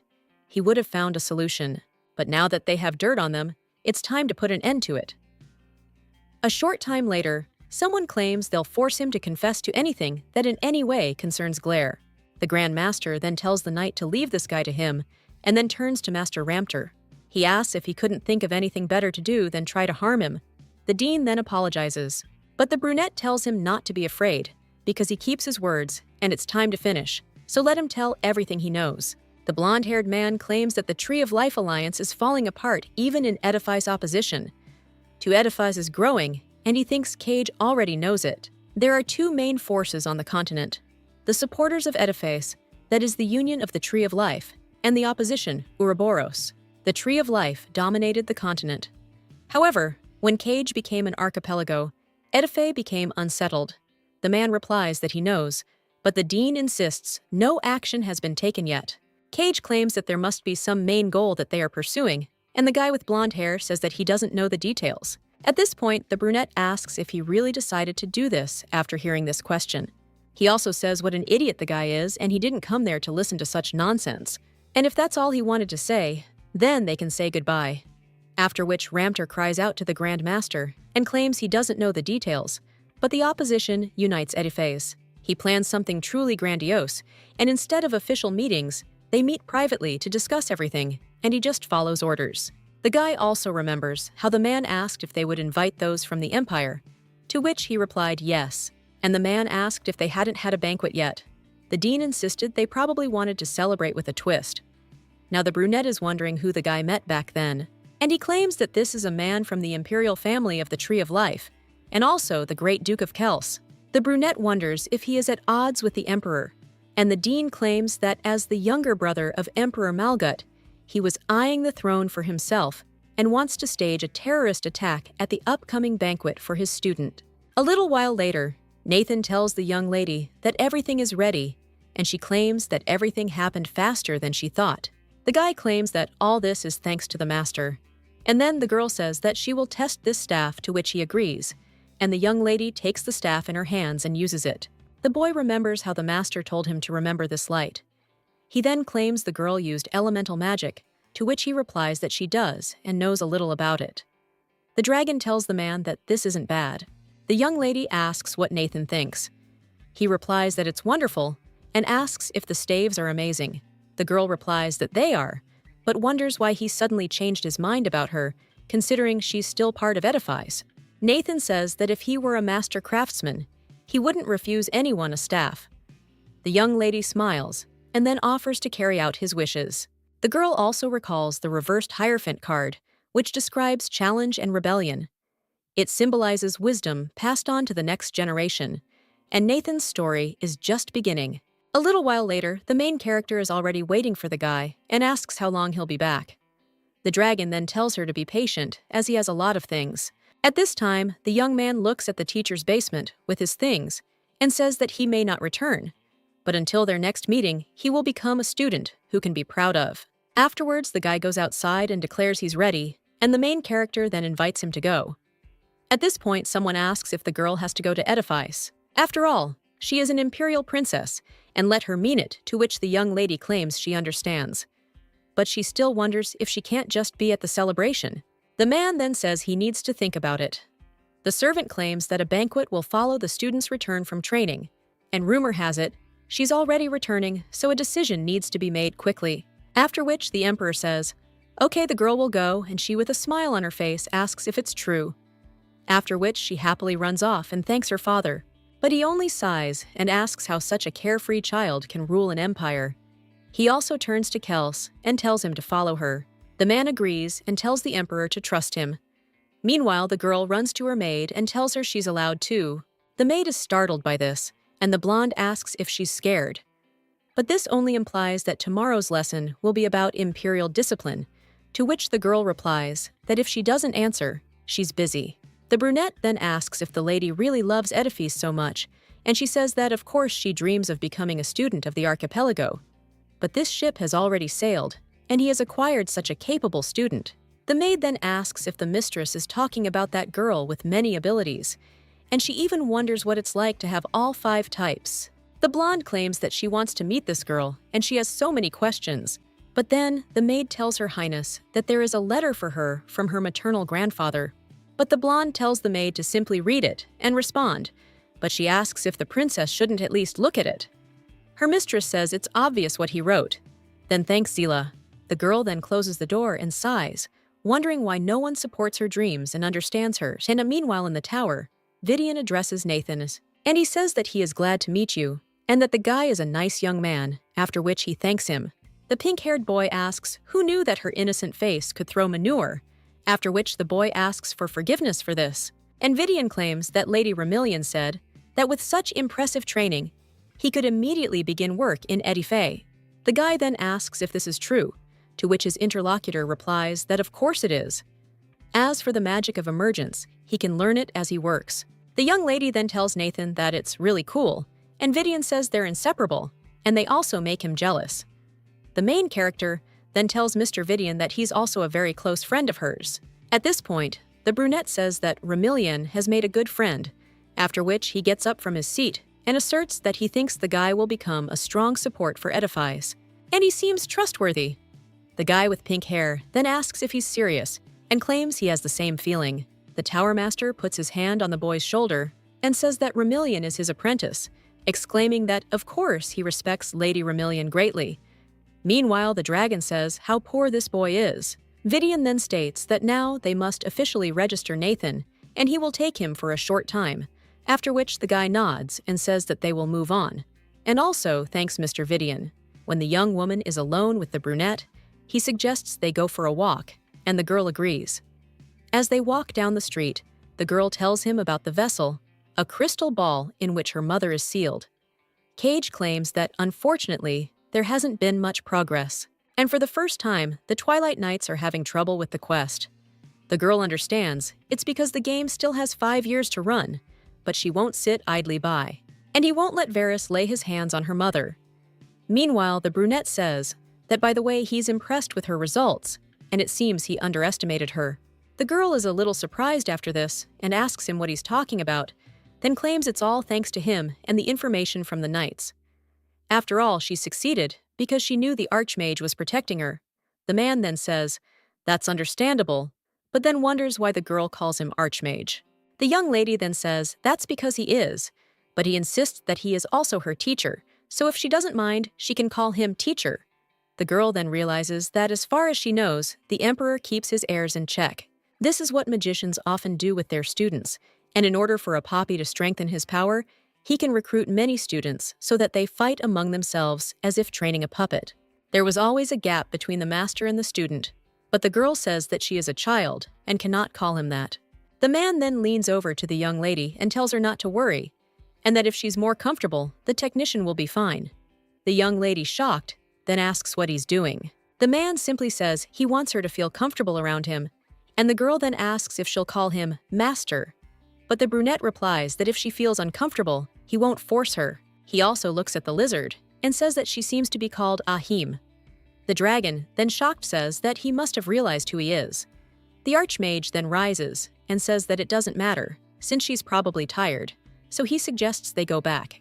The main character then asks why he never asks her questions, and the man asks what she is talking about, and the girl says that she didn't even provide him with any evidence, but he always believes her. After this, the man strokes the girl's head and says that magicians are also people, and sometimes, without any reason, they can follow their hearts. And soon the girl will understand everything and let her tell him about the rest, when she is ready to, which her young lady agrees, and also understands that it seems she has heard something similar before.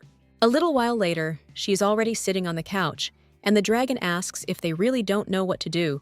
The girl then asks when she should tell the master about everything, but the dragon says she can't unless she wants to cause new rifts, after which the girl says that since there's no point in worrying, she thinks that's it.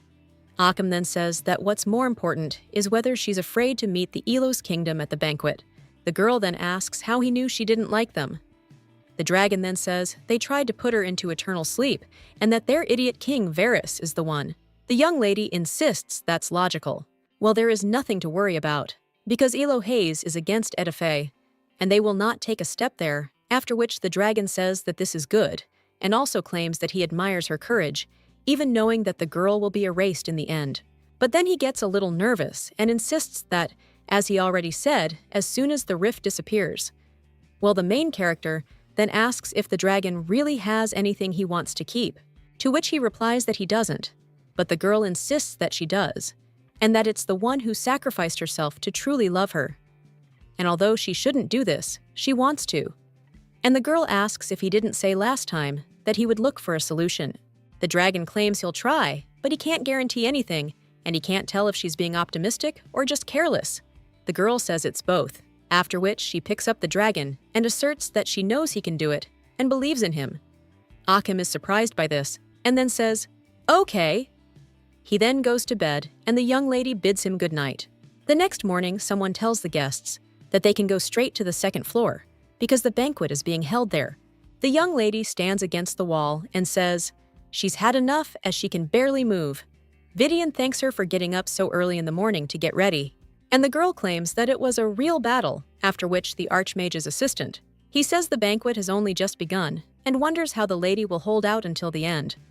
The brunette insists he'll tell them to take it easy next time. He also extends his hands to the girl and says that since she only needs to show her face, then they'll pop in for a minute. The main character is then surprised and shocked, thinking about what's already happening. The pink-haired guy asks if they're really planning on going like that. Cage asks why not, and then suggests they go. The main character thinks it's because it's too embarrassing. A little while later, the doorman opens the door to the banquet room and announces that the great master and his student have arrived, after which they tell everyone to stand up, and these two enter the room. Someone at the table then asks what this is, and he thought the man cared about her, but he didn't expect her to care so much. The brunette then asks what all the fuss is about, and the dragon claims that he thinks he knows why. Cage then thanks everyone who came and states that there will be a celebration tomorrow, so he asks them to relax and enjoy the banquet, and the main character thinks that she hopes that she will be able to relax. At that moment, the dragon addresses her and claims to sense Lachey's presence. The protagonist asks if he can sense him there, to which he replies that he certainly can. At this time, the brunette says that everyone can sit down, and the dragon insists that they need to hurry and find the Lachey. After which, the main character, shocked, asks if she's really supposed to find him in this crowd. The dragon says that's her job, so he wishes her luck. At that moment, someone turns to the Great Master and conveys their congratulations from the Malgut Empire. The dragon then says that he senses Lachey in this girl, and the main character asks if it's really this lady.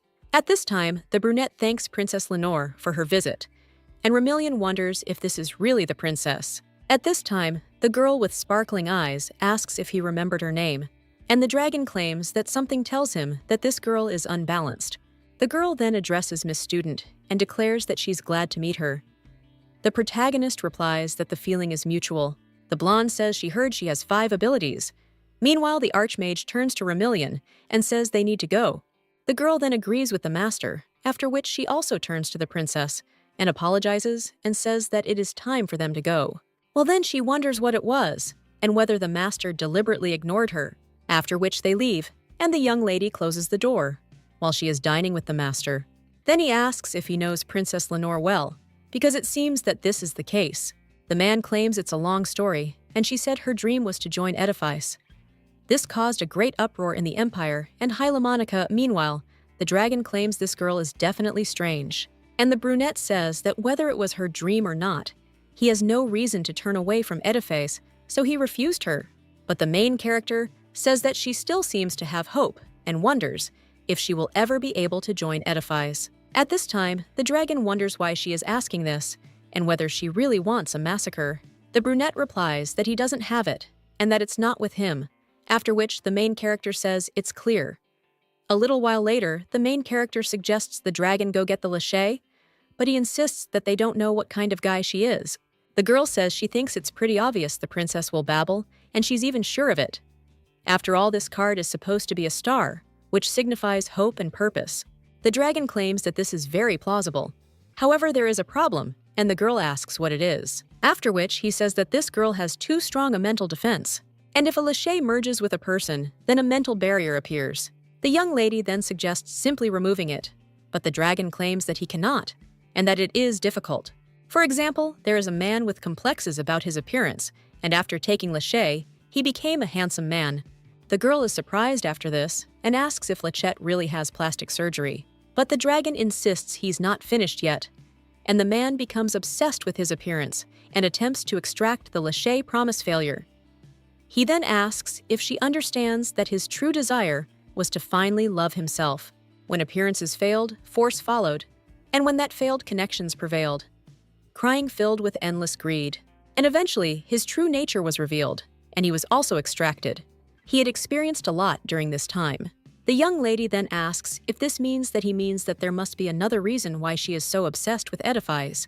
The dragon replies that they need to find out the reason in order to get through the reason, because then they will be able to extract the Lachey. A little while later, the blonde looks out the window and says the view is much better there than from the 67th floor.